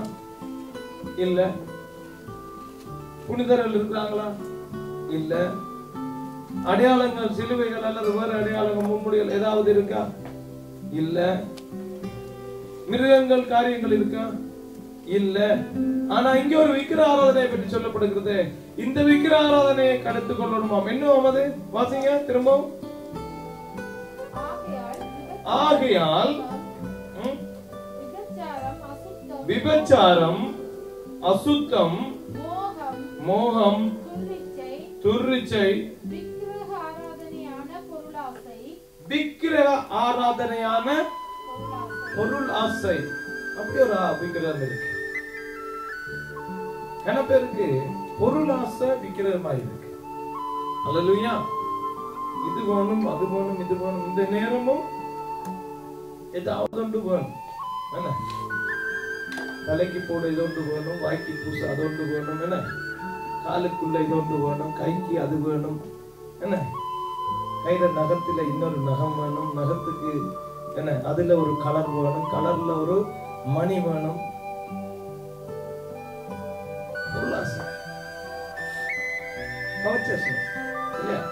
பொருள் ஆசை, எதுலயாவது ஏதாவது ஒன்றுல ஆசை ஆகிய விக்கிர ஆராதனை. அது என்னண்டா எங்களை ஒரு விக்கிரமாய் மாற்றுறதா எங்களுக்கு தெரியாது. நாங்க இப்ப அநேகர் என்ன சொல்றது, அது ஒன்றும் இல்லை, நான் அதை தில்கூட்ல வேணும்னா, தில்கூட்ல வேணாலும் சாமான் சாமான் தான், சும்மா தந்தாலும் சாமான் தான். அல்லேலூயா. அப்ப என்ன செயல்ல சாமம் பண்ற பிள்ளையா? பிள்ளை இல்லை. ஆனா எனக்கு எது தேவை என்று பண்றது பாருங்க. செல்போன் தேவையில்லாத சாமான் கணக்க வேண்டும். சீப்பா இருக்கு, சீப்பா இருக்குன்னு பண்றோம். ஆனா why we are buying that? Why?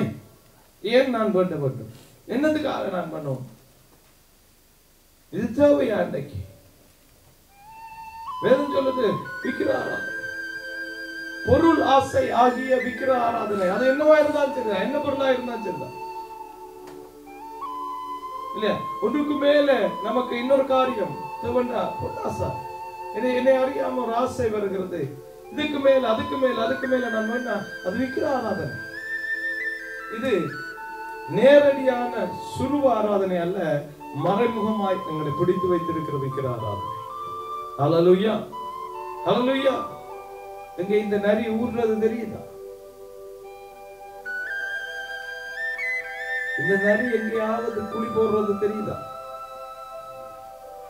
தெரியாது. இது பொல்லாத நரி. ஏன் சொல்லுங்க? இது பாவம் இல்லைன்னு நாங்க நினைச்சிட்டு இருக்கோம். பொருளாசை பாவம் இல்லை என்று நினைக்கிறோம். பொருளாசை விக்கிர ஆராதனை. விக்கிர ஆராதனை என்று சொன்னார் 4 தலைமுறைக்கு கர்த்தர் கேட்பார். அதான் ஆதியில பாரு. ஹல்லேலூயா, ஹல்லேலூயா. அப்ப நாங்க பொருள் மேலே ஆசைப்படுகிறது. நான் உடுக்கணும் சோர்ல பிள்ளையா உலங்க வேண்டாம்.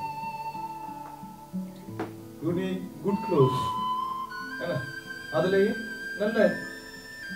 நல்லது வேணும், எங்களுக்கு நல்ல இடம் வேணும், இருக்கிறதுக்கு வசதி வேணும். ஆனா பொருள் ஆசை எந்த நேரமும் திங்க் அபௌட் இட். கடைக்கு போகாம இருந்து பார்க்க முடியுமா? ஒரு டெஸ்ட் பண்ணி பார்க்கணும். கடைக்கு ஷாப்பிங் ஹாபியா மாறிச்சதோ கொஞ்சம் கரையான கஷ்டம் இல்ல, ஹாபியா மாறக்கூடாது. சில நேரம் டெஸ்ட் பண்ணி பார்க்கணும். இது உண்மையா இதுல நான் பிடிபட்டிருக்கா இல்லையான்னு நாங்க எப்படி தெரியுமா டெஸ்ட் பண்ணி பார்க்கணும். அப்படி ஒரு காரியம் நான் செய்ய இருந்த ஆசை வரக்குள்ள நான் அதை செய்யாம இருந்தா சமாதானமா இருக்கிறேன்னு பார்க்கணும். சமாதானமா இருக்குன்னா, பீஸ்ஃபுல்லா இருக்கிறேன்னா, சோ அத எனக்கு வெல்ல முடியும். ஹல்லேலூயா. அந்த வசனம் என்ன சொல்லுது? பொருளாசை ஆகிய விக்கிர ஆராதனை ஆஃப் பண்ணணும்.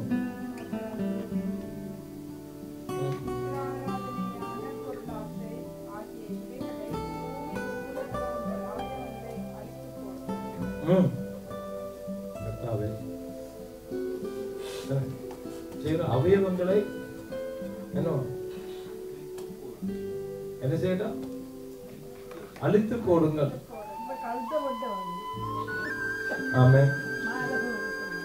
மாலை போடுறது பொருளாசை போல ஒரே என்ன 2 பவுன்ல போட்டது 4 பவுன் ஆக்கி, 4 பவுனை 16 பவுன் ஆக்கி, 18 பவுன் ஆக்கி கொண்டிருந்தா கழுத்து தம்பிட்டோம். அப்படிதான் சொல்லுது. கடையா இருக்கிற அங்கந்த பட்டி தரைச்சி போடு. என்ன கழுத்து இருக்கிறவடைய தானே அது ஒரு 18 பவுனம் கேட்குது, 21 பவுனம் கேட்குது. என்ன ஒன்று இருக்கிறது ஓகே இல்லையா? ஒன்று போடுறோம், ஆசையா இருக்கு, நல்லா இருக்கு. ஒரே ஆசை, பொருள் ஆசை, பண ஆசை, எல்லா தீமைக்கும் வேறாய் இருக்கிறது. பொருள் ஆசை அது நமக்கு விக்கிர ஆராதனையா இருக்கு. பணம் பிரச்சனை இல்லை. You have to have money. பணம் இல்லாம ஒரு காரியம் செய்யலாது, ஊழியம் செய்யலாது, சுவிசேஷம் கொண்டு போக முடியாது, கர்த்தருடைய நாமத்தை வெளியில கொண்டு போறது கஷ்டமா இருக்கும். பணம் வேணும். வேதம் சொல்லுது பண ஆசை எல்லா தீமைக்கும் வேறாய் இருக்கிறது. அதே போலதான் பொருளாசை அது விக்கிர ஆராதனையா இருக்கிறது. பொருள் வேணும், ஆனா பொருள் மேலே ஆசை அதிகரிக்க கூடாது. பொருள் மேல நமக்கு ஆசை இருக்க கூடாது இல்லையா? இதுக்கு மேலாது, அதுக்கு மேலாது, அதுக்கு மேலாது, இப்படியே பண்ணி கொண்டிருப்பான். இருக்கிறது போதும் என்ற ஒரு நினைவோடு வாழ நாங்க இருப்போமான அந்த அந்த காரியத்துல நாங்க அதை கட்டி போடுவோம் என்று சொல்லுது யாக்கோபு.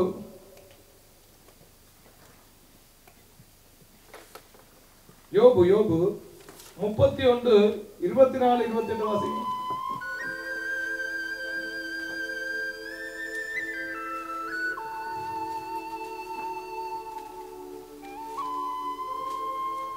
பொருளாசை ஆகிய விக்கிர ஆராதனைய செய்ய தூண்டுகிற காரியத்தை அழிச்சு போடுங்க என்று கர்த்தர் சொல்றார்.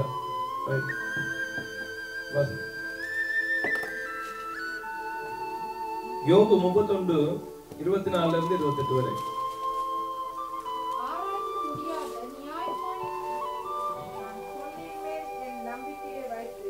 நான் பொன்னின் மேல் என் நம்பிக்கையை வைத்து தங்கத்தை பார்த்து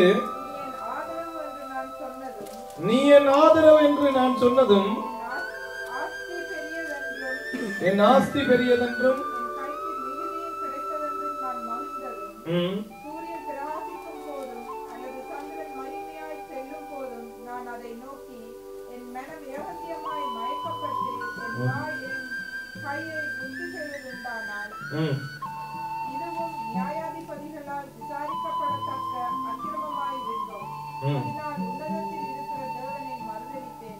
ஆமென். பரிசுத்தவான் சொல்ற என்ன சொல்ற? நான் பொண்ணை பார்த்து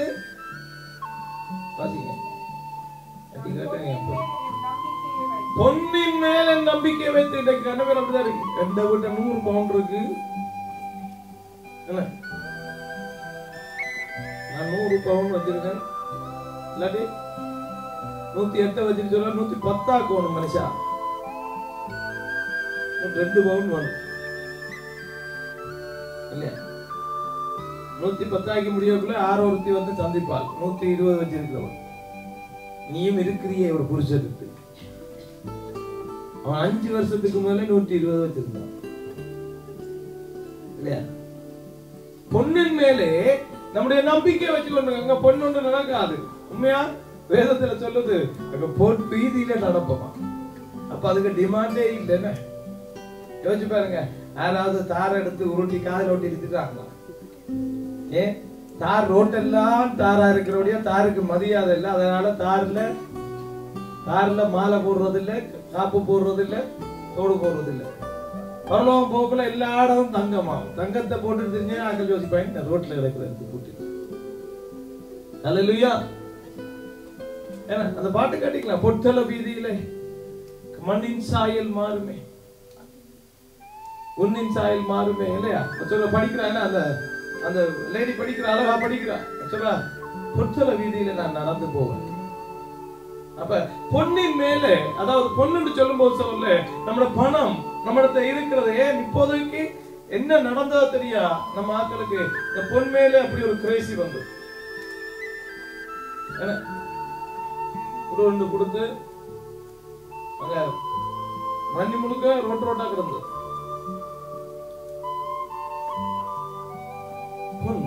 பொன் மேலே நம்பிக்கையை வைத்து வாசிங்க. தங்கத்தை பார்த்து தங்கத்தை பார்த்து என்ன சொல்றது? நீதான் என்ன காப்பாத்த போற. தங்கத்தை பார்த்து நீ என்ன ஆதரவு. You love gold. கோல்ட் தான் விருப்பம். கோல்ட்ல அப்படி ஒரு ஆசை. அது விட்டாலும் நாம விட மாட்டோம். அடுத்து கை கால் எல்லாம் நோ பிடிக்கிறது. அதான் அனுப்ப கொஞ்சம் அதுல பாரம் கூடி வச்சிருக்கிற யோசிச்சு பாருங்க. ஆசைக்கு சேர்த்துட்டு ஆர்பிஓ பேங்க்ல பர்டிகுலர் வீட்டை வந்து வச்சா எடுத்துட்டா கொஞ்ச நாளைக்கு மேல் வீடு வீடா போய் கொண்டு இருக்கு. என்னன்னு தெரியுமோ தெரியாது. அவனுக்கு தெரியும் தமிழ் பேர் இருந்தா கோல்ட் தான். காலையில 4 மணிக்கு போயிருந்து நாரியுடைய வேலை செஞ்சு வீட்டை கொண்டு வந்து இப்படியே கட்டிலைக்கு வச்சுப்பான். என்ன எடுத்தாங்களோ தெரியாது சொல்றாங்க. அது அந்த கட்டிலைக்குள்ள அப்படி இருந்தது மடையன். உடனே சின்ன ஜாமான் பிடிச்சோடனே கீ மெட்டல் டிடெக்டரோட அவன் வாரான். அவன் சின்ன ஜாமானோட வந்து பிடிக்கிறான்.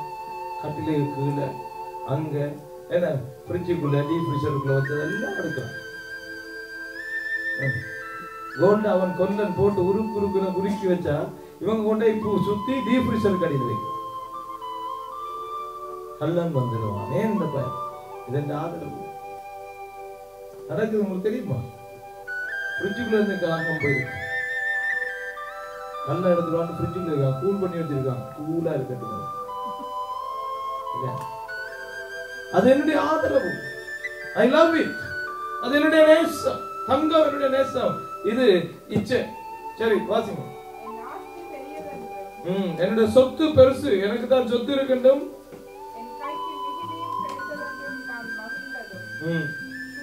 பார்த்து பாருங்க. நான் மகிழ்ந்ததும்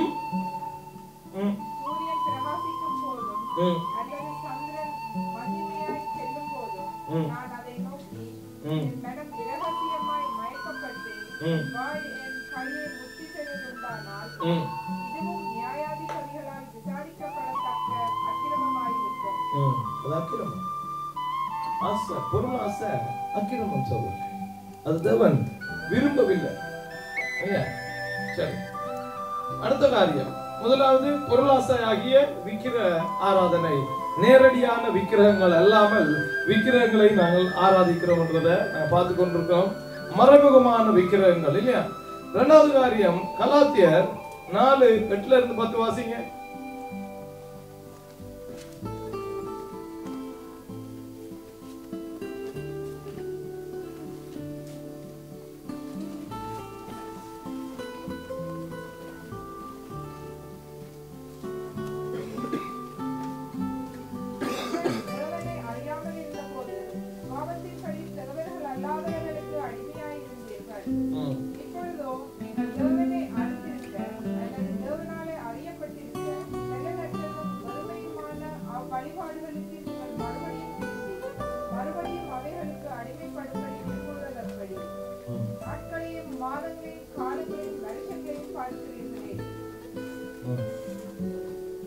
என்ன காலங்களை, நாட்களை, வருஷங்களை வீணாக்கி கொண்டிருக்கிறது ஒரு விக்கிர ஆராதனை.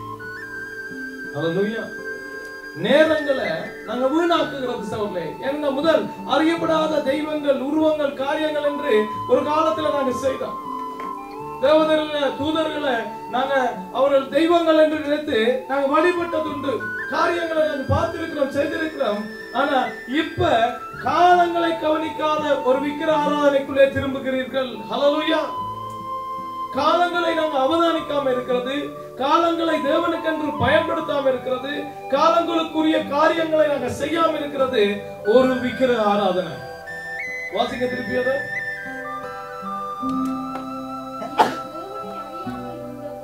நீங்கள் தேவனை அறியாதிருந்த போது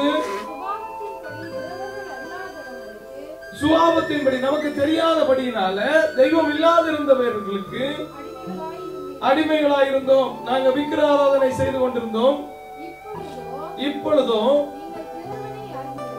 நீங்க இப்ப தேவன் அறிஞ்சிருக்கிறீங்க. ஹல்லேலூயா. தேவனாலே அறியப்பட்டும் இருக்கிறீங்க.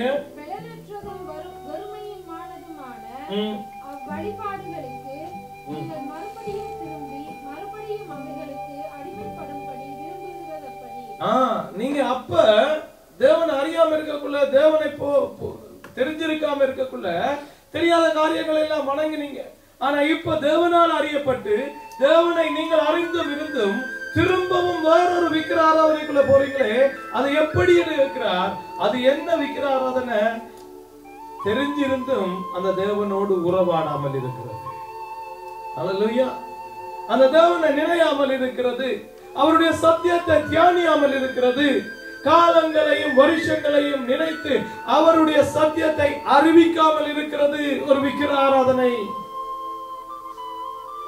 அறியாதிருந்த நாட்கள்ல நாங்க செய்த அதை அறியாத நாட்களை கர்த்தர் தெரியாது போல இருக்கிறார். விஷயம் விளங்கல, நாங்க செய்தோம். எங்களுடைய தாய் தகப்பன் சொன்னாங்க, செய்தோம். மூதாதையர் சொன்னாங்க, நாங்க செய்தோம். ஆனா அப்படி அல்ல. இப்போது ஜீவனுள்ள தேவன் கிறிஸ்து எனக்காக உனக்காக ரத்தம் சிந்தினார், சிந்தி இருக்கிறார். பாவத்திலே இருந்து விடுதலை ஆகியிருக்கிறேன். இப்ப உருவங்களை நான் வணங்குறதில்லை, தேவதூதர்களை நான் வணங்குறதில்லை, புனிதர்களை நான் வணங்குறதில்லை, பிசாசை நான் வணங்குறதில்லை, படைக்கப்பட்டவைகளை நான் வணங்குறதில்லை, அடையாளங்களை வணங்குறதில்லை. ஆனாலும் அந்த தேவனையும் வணங்குறதில்லை. ஹல்லேலூயா. அதுக்கு பின்னால் அவர் சொல்றார், வாசிங்க மிச்ச வசனத்தை.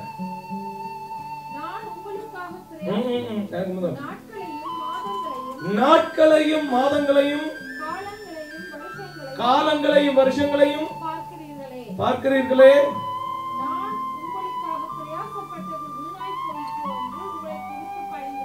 ஹல்லேலூயா. காலங்கள், நாட்கள் எல்லாம் வீணா போய் கொண்டிருக்கு சகோதரர், வீணாய் போய் கொண்டிருக்கு. நேரங்களை வீணடிக்கிறவர்கள், ஜீவனுள்ள தேவனை அறிந்தும் அவராலே அறியப்பட்டிருந்தும் அவரோடு வாழ முடியாதபடிக்கு அவருக்கென்று காரியம் செய்யாம நேரத்தை வீணடிக்கிறது ஒரு விக்கிர ஆராதனை. You lose your time. எப்படி டைம் ஸ்பெண்ட் பண்றோம்? நம்ம டைம் அநேக காரியங்கள் எடுக்குதா? டிவி எடுக்குதா, ரேடியோ இருக்குதா, சட் எடுக்குதா, பேஸ்புக் எடுக்குதா, என்ன எடுக்குது இன்னைக்கு? தேவன் அறிஞ்சிருக்கிறோமே, தேவனால் அறியப்பட்டிருக்கிறோமே, அவரை அறிய நான் இன்னும் எவ்வளவு நேரம் பாவிக்கிறேன்? அறிந்த தேவனை குறித்து அடுத்தவருக்கு சொல்ல நான் எவ்வளவு நேரம் பாவிக்கிறேன்? நேரத்தை நான் ஒழுங்கா பாவிக்காத போது நான் விக்கிரக ஆராதனை செய்கிறேன். டிவியோட நேரம் செலவழி, அநேக நேரம் செலவழிச்சா என்ன செய்யணும்? What I am spending?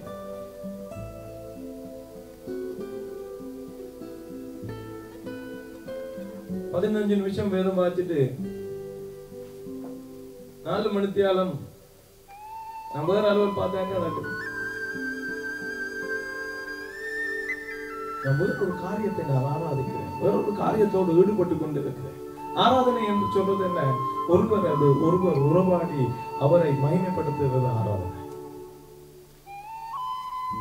ஒருவரோட ஒரு பழகாதபடிக்கு நாங்க டைம் ஸ்பெண்ட் பண்றோம் இல்லையா? அது ஒரு விக்கிர ஆராதனை. மூன்றாவது காரியம் நான் சொல்றேன், 2 கொரிந்தியர் 6:14 இருந்து 18 வரை வாசிங்க.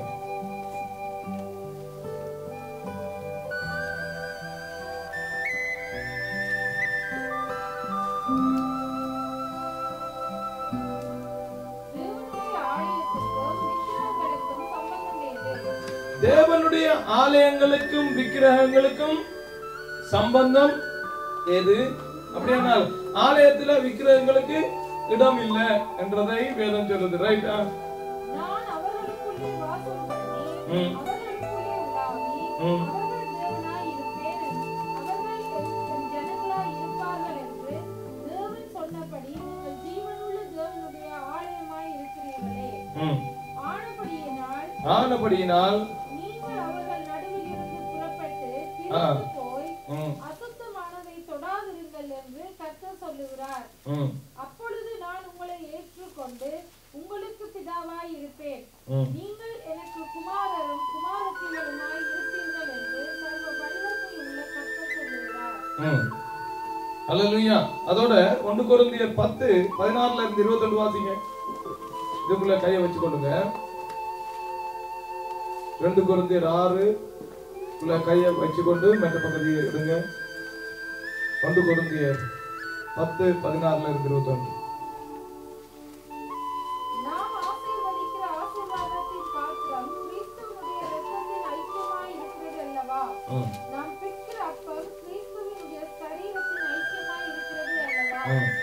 அந்த ஒரே அப்பத்தில் நாம் எல்லோரும் பங்கு பெறுகிறபடியால் அநேகரான நாம் ஒரே அப்பமும் ஒரே சரீரமுமாய் இருக்கிறோம். மாம்சத்தின்படியான இஸ்ரவேலரை பாருங்கள், பலிகளை புசிக்கிறவர்கள் பலிபீடத்தோட ஐக்கியமாய் இருக்கிறார்கள் அல்லவா? இப்படி இருக்க விக்கிரகம் ஒரு பொருள் என்றும் விக்கிரகத்துக்கு படைக்கப்பட்டது ஒரு பொருள் என்றும் நான் சொல்லுகிறேனோ? அஞ்ஞானிகள் பலியிடுகிறவைகளை தேவனுக்கு அல்ல பேய்களுக்கே பலியிடுகிறார்கள் என்று சொல்லுகிறேன். நீங்கள் பேய்களோடு ஐக்கியமாய் இருக்க எனக்கு மனதில்லை. நீங்கள் கர்த்தருடைய பாத்திரத்திலும் பேய்களுடைய பாத்திரத்திலும் பானம் பண்ணக்கூடாதே. நீங்கள் கர்த்தருடைய போஜன பந்திக்கும் பேய்களுடைய போஜன பந்திக்கும் பங்குள்ளவர்களாய் இருக்கக்கூடாதே. நான் கர்த்தருக்கு எச்சிலை மூட்டலாமா? அவரிலும் நான் பலவான்கள் ஆகலாமா? ஆமென். எத்தனையாவது? 21. சரி, 2 கொரிந்தியர் 6:14 வசனம் என்ன சொல்லுது? அந்நிய நுகத்தில் விசுவாசிகளோடு பிணைக்கப்படாதிருப்பீர்களாக.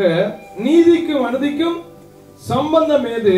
ஒளிக்கும் இருளுக்கும் சம்பந்தம் ஏது? அதான் வாசிக்க சொன்னது. 2 கொரிந்தியர் 6:14 இருந்து 18 வரையும் வாசிக்க சொன்னான். அந்நிய நுகத்திலே அவிசுவாசிகளுடன் பிணைக்கப்படாதிருப்பீர்களாக. நீதிக்கும் அநீதிக்கும் சம்பந்தம் ஏது? ஒளிக்கும் இருளுக்கும் ஐக்கியம் ஏது? கிறிஸ்துவுக்கும் பேயாளுக்கும் இசை ஏது? அவிசுவாசிகளுடைய விசுவாசிக்கும் பங்கு ஏது? ஆமென். அல்லேலூயா. விசுவாசியோட பிணைக்கப்படுகிறது ஒரு விக்கிர ஆராதனைக்குள்ள போறதுக்கு ஒப்பானதா இருக்கிறது என்று வேதம் சொல்லு. அல்லேலூயா. என்ன? அந்நிய நுகத்தோட பிணைக்க என்ன அர்த்தம்?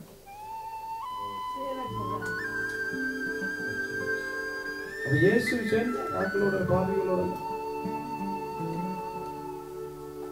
பிணைக்கப்படக்கூடாது, பிணைக்கப்படக்கூடாது. அது விக்கிர ஆராதனைக்குள்ள கொண்டு போகும். என்னது? அல்லேலூயா. சிரிக்கிறேன் அங்க நின்று பிணைக்கப்படக்கூடாது அப்படின்னு சிரிக்கிறேன் இல்லையா? அவிசுவாசிகளோட, அதாவது இயேசு கிறிஸ்துவை தன்னுடைய சொந்த இரட்சகராய் ஏற்றுக்கொண்டு அவரை தன்னுடைய தெய்வமாய் தனக்கு அந்த விசுவாசத்திலே வளராதவங்களோட வளர்ந்தவங்க இணைக்கப்பட்டால் அது சிக்கலாகும். வேதம் சொல்லுது, கழுதையோட எருமையை கட்டி உழ முடியாது. முடியுமா? முடியாது. கழுதை இஸ் கழுதை. அது சில நேரம் உட்கார்ந்து நீங்க கொதி தண்ணி ஊத்தினாலும் எழுப்பாது. ஆனா சில நேரம் உள்ளுக்குள்ள இருக்கிற நோத்திலேயே கழுதைகள் இருக்கு. கழுதையோட போனாலும் ஒரு கழுதை குந்துடும்.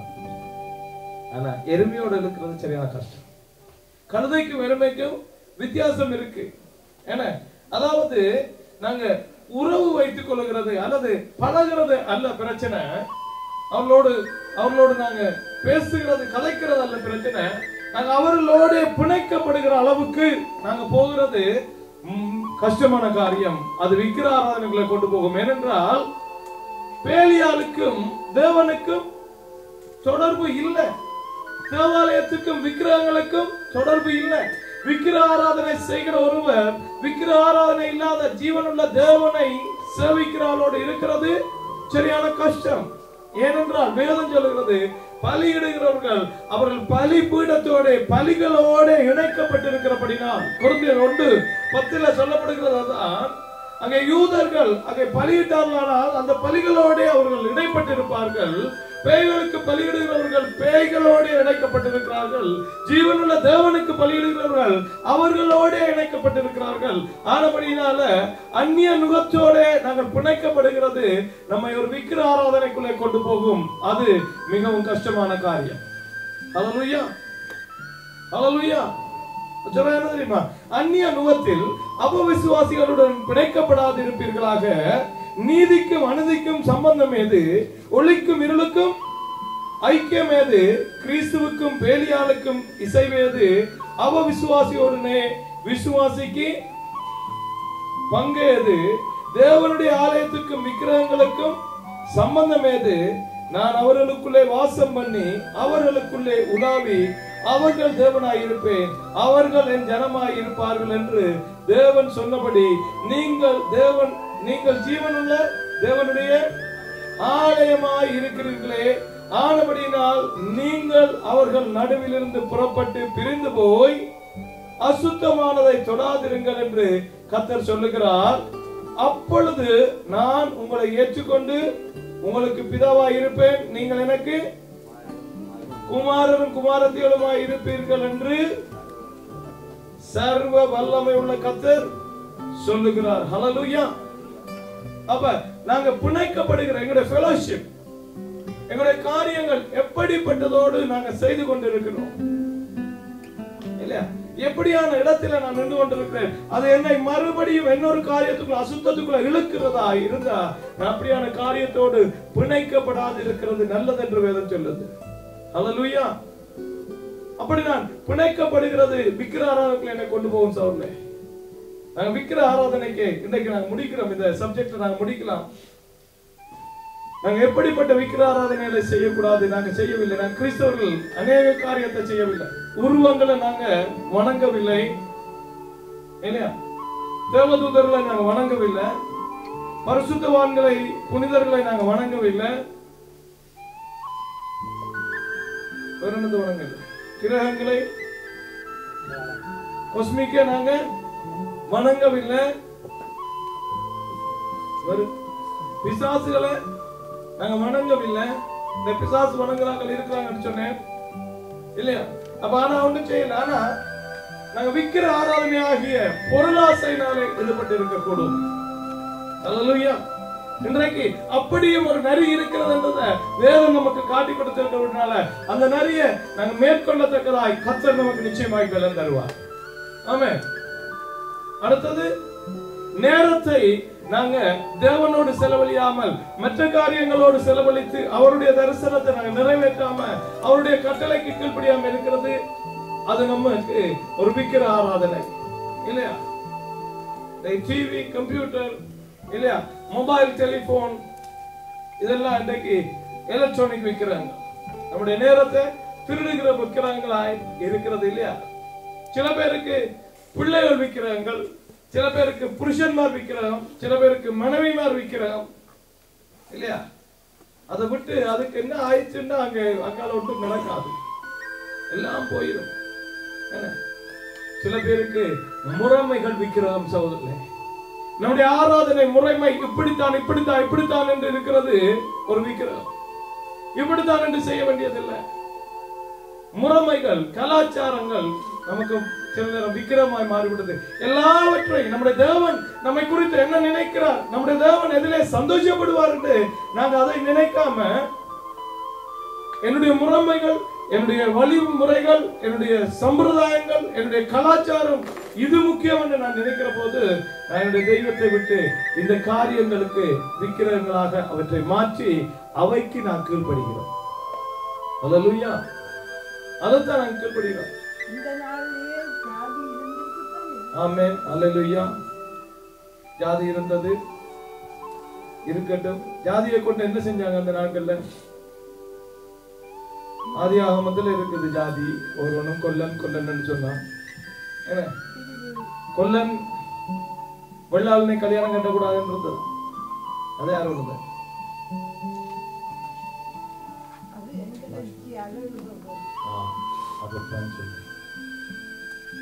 அதுதான் விக்கிறோம். இருந்த காரியம் பிரிக்கிறோம் இல்ல. கர்த்தர் அங்க கொல்லன கொல்லன் என்றும் அவனுடைய சந்ததி கொல்லனா இருந்தது, இவனுடைய சந்ததி என தோட்டம் போட்டு வெள்ளாளனாய் இருந்தது, அவனுடைய சந்ததி மீன் பிடித்தது, அது அப்படியே இருந்தது, எல்லாம் இருந்தது.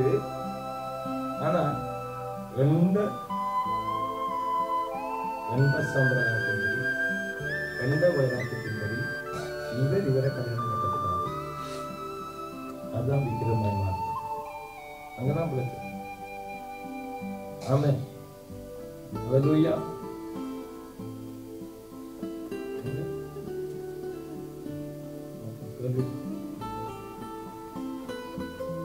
சரியா? அப்ப விக்கிரகங்களாக நாங்க மாற்றுகிறோம். சிலத உருவங்களாய் கண்டு ஆராதிக்காவிட்டாலும் எங்களுடைய வைராக்கியங்கள் எங்களுக்கு விக்கிரகமாயிருக்கு. நம்முடைய வழிமுறைகள், சம்பிரதாயங்கள் கர்த்தருக்கு அது விருப்பம் இல்லை. அவர் சொல்றார், நீங்கள் என்னுடைய பிள்ளைகளாய் இருப்பீர்கள், நான் உங்களுக்குள்ளே உலாவி, நான் சர்வ சிருஷ்டிகளாய் இருக்கிறேன், சர்வ கர்த்தர் நான் என்று சொல்லிதான் முடிக்கிற அந்த வசனம். எனக்கு குமாரரும் குமாரத்திகளுமாய் இருப்பீர்கள் என்று சர்வ வல்லமையுள்ள கர்த்தர் சொல்லுகிறார். ஹல்லேலூயா. அப்ப எந்த காரியமும் நமக்கு தேவன் விரும்புகிறதை விட்டு நாம் செய்ய நினைக்கிற எந்த காரியமும் அது விக்கிரகமாய் இருக்கு. நமக்கு தேவனுக்கு பிரியமில்லாத எல்லாம் விக்கிரகமாய் மாறிவிடும் சொல்லுங்க. ஹல்லேலூயா. சிலர் சொல்லுவாங்க எல்லாம் சரிதான், வேதம் சொல்லுது, ஆனா நான் அப்படித்தான். நீ அப்படி இருந்தால் நீ உனக்கு விக்கிரகம், உடைய சுவாபம் உனக்கு விக்கிரகம். உன்னால அதை தாண்டி வர முடியவில்லை. அந்த விக்கிரகத்தை தாண்டி அதை உடைத்து விட்டு வெளியில வர முடியல. நான் பரம்பரை பரம்பரையா இப்படிதான் இருந்தேன். பரம்பரை பரம்பரை உனக்கு ஒரு விக்கிரகம். சந்ததி சந்ததியா இப்படிதான் செய்தோம். சந்ததி சந்ததி நமக்கு விக்கிரகம். அந்த விக்கிரகங்கள் இருந்து எதுல வெளியில வர சொல்லுகிறார். நான் கவனமா இருப்பேன் தெரியுமா? 1 கொரிந்தியர் 10:14 சொல்றது வாசிங்க. 1 கொரிந்தியர் 10:14.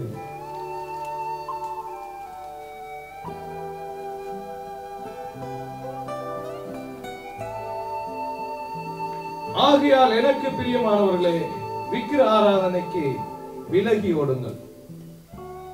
விக்கிர ஆராதனைக்கு விலகி ஓடுங்க.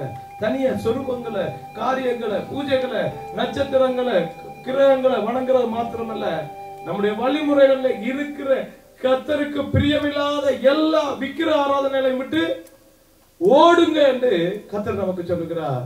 ஏனென்றால் இது பிசாசினுடைய ஆலோசனை. இந்த சுவாபத்தை நாங்க கண்டுபிடிக்காவிட்டால் இன்றைக்கு கிளீனா சொல்லிடுவோம், we don't worship, we don't do idol worship. நாங்க சுருவ ஆராதனை விக்கிர ஆராதனை செய்யல. நீங்க வந்து பாருங்க, எங்கட வீட்டுல ஒண்ணும் இல்ல.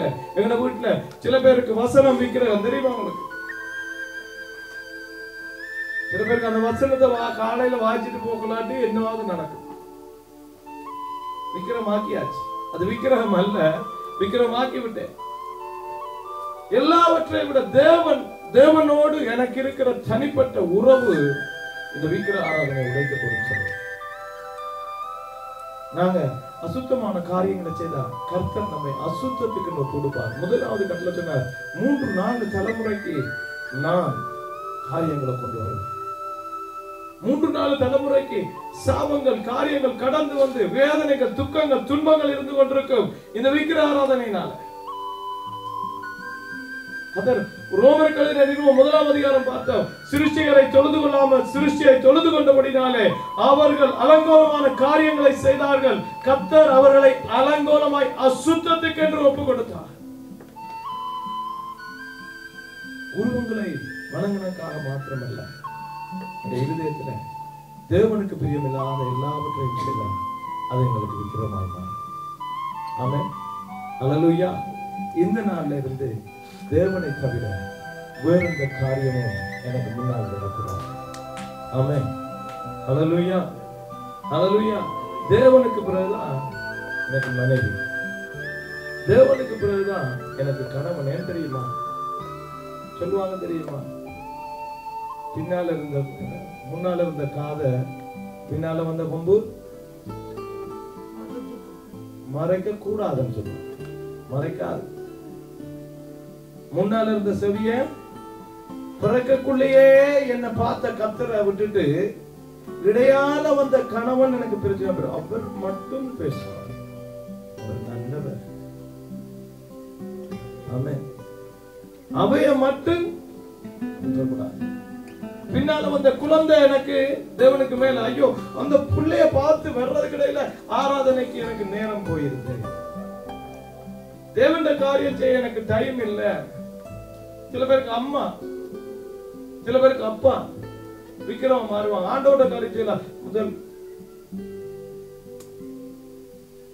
அல்லேலூயா. உங்களுக்கு விக்கிரகம் மாறக்கூடாது. நமக்கு கர்த்தர் தான் முதலாவது. கர்த்தர் தானே எனக்கு நல்ல மனைவியை தந்தார். தெய்வம் தானே எனக்கு நல்ல கணவனை தந்தார்.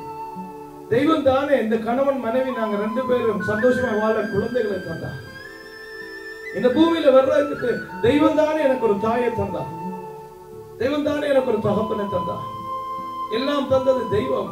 ஆனா தரப்பட்ட காரியத்திலே தான் நான் தங்கி இருக்கிறேனே, தந்ததை நான் மறந்து விட்டேன். அல்லேலூயா. எனக்கு தெய்வம் தான் முக்கியம். தெய்வத்துக்கு பிறகுதான் என்னுடைய நேசம், அன்பு, பாசம் எல்லாம். ஏண்டா எல்லாவற்றையும் தெரியறதுக்கு தேவன் எனக்கு புத்திய தந்திருக்கிறார். எத்தனை பேருக்கு அவங்களுக்கு அவங்களோட அம்மா தான் அம்மான்னு தெரியாது தெரியுமா? உங்களுக்கு இந்த புத்தி சரியில்லை. அப்பா தான் அப்பான்னு தெரியாது. ஆனா எனக்கு புத்தி நல்லா இருக்குது. என் அம்மாவை அம்மான்னு கூப்பிட, அம்மா செய்ததை அறிய உணர, என் அப்பா காட்டுற அன்பை நான் பார்க்கிறதுக்கு எனக்கு நல்ல சுய புத்தி இருக்கு. யார் தந்தது? அது தேவன் தந்தது. அல்லேலூயா, அல்லேலூயா. தெய்வத்துக்கு முன்னால ஒன்றும் வரக்கூடாது சகோதரர்களே, அது விக்கிரகம். தேவனுடைய நேரத்தை ஒன்று முடுக்க கூடாது, அது விக்கிரகம். தேவன்கிட்ட வர்ற நேரத்தை சொல்லுவாங்க, என்ன பிள்ளைய சொல்லுவாங்க, புருஷனை சொல்லுவாங்க, தாயை சொல்லுவாங்க, தகப்பனை சொல்லுவாங்க, எல்லாத்தையும் சொல்லுவாங்க. தேவன் தான் முதலாவது காரியம். எனக்கு தேவன் தான் எல்லாவற்றையும் செய்யும். எழுந்து நிற்போமா? நான் கர்த்தருக்கு நன்றி சொல்லுவோம். இந்த விக்கிர ஆராதனை என்கிற இந்த கட்டில இருந்து, இந்த சுவாபத்திலே இருந்து நாங்கள் விடுதலையாக தக்கதா. எங்களுக்கு படிப்பு தந்தது தெய்வம், அறிவை தந்திருக்கிறது தெய்வம். சில பேருக்கு அறிவின் நிமித்தமா தேவனிடத்திலே வர முடிகிறது இல்லை. ஏனென்றால் புத்தி சரியா இருக்கிறபடிதான். என்னுடைய கண்களை மூடி நாங்க ஒரு விஷயம் நாங்க தியானித்து பார்ப்போம். இன்றைக்கு நாங்க படித்த காரியத்தை குறித்து நாங்க தியானிச்சு பார்ப்போம். ஒரு விஷயம் நாங்க சிந்தித்து பார்ப்போம். எனக்கு புத்தி சீராய் வேலை செய்கிறபடினால் தானே நான் படிக்கிறேன் ஆண்டவரே. என்னுடைய கை கால்கள் நல்லா இருக்கிறபடியால் தானே நான் வேலை செய்கிறேன். இதையெல்லாம் தந்த தெய்வத்தை நான் நினைக்காதபடிக்கு என்னுடைய படிப்பு, என்னுடைய காரியங்கள் உம்முடைய வேலையை செய்ய முடியாதபடிக்கு தடுக்காதபடி ஆண்டவரே. கர்த்தாவே, நீ தந்த வேலைகள் ராஜா உம்முடைய காரியத்தை செய்ய முடியாதபடிக்கு தடுக்காதபடிக்கு ராஜா. நீ தந்த உறவுகள் ஆண்டவரே, எனக்கு தந்த தாய் தகப்பன் ஆண்டவரே, எனக்கு தந்த கணவன் ஆண்டவரே, மனைவி ஆண்டவரே, பிள்ளைகள் அப்பா, உறவுகள் ஆண்டவரே, சபை ஆண்டவரே, ஊழியம் ஆண்டவரே, இவை எல்லாம் நீர் தந்தது ராஜா. இவை ஒன்றும் எனக்கு முன்னாலே வரக்கூடாது ஆண்டவரே. உண்மை அல்லாம என்னுடைய ஊழியம் உண்மை விட்டு ஓடக்கூடாது ஆண்டவரே. ஊழியத்தை நிமித்தம் உண்மை விட்டு நாங்க பிரிஞ்சிருக்க கூடாது ராஜா. உடைய நேரத்தை நாங்க எடுக்க கூடாது ஆண்டவரே. என்னுடைய இதயத்தை உடைய கரத்திலே தருகிறோம் கர்த்தாவே. பொருள் வேண்டும் சங்கத்திலே ஆண்டவரே எங்களுடைய நினைவை வைத்து ராஜா உன்மேலே எங்களுடைய விருப்பத்தை நாங்கள் வைத்திருக்காதபடி கர்த்தாவே இந்த மாலை வேளையில எங்களோடு நீர் இடைப்படுவீராக. எல்லாரும் நாங்க ஜெபிப்போமா? எல்லாரும் ஒரு விச கர்த்தருக்கு நன்றி சொல்லுவோமா?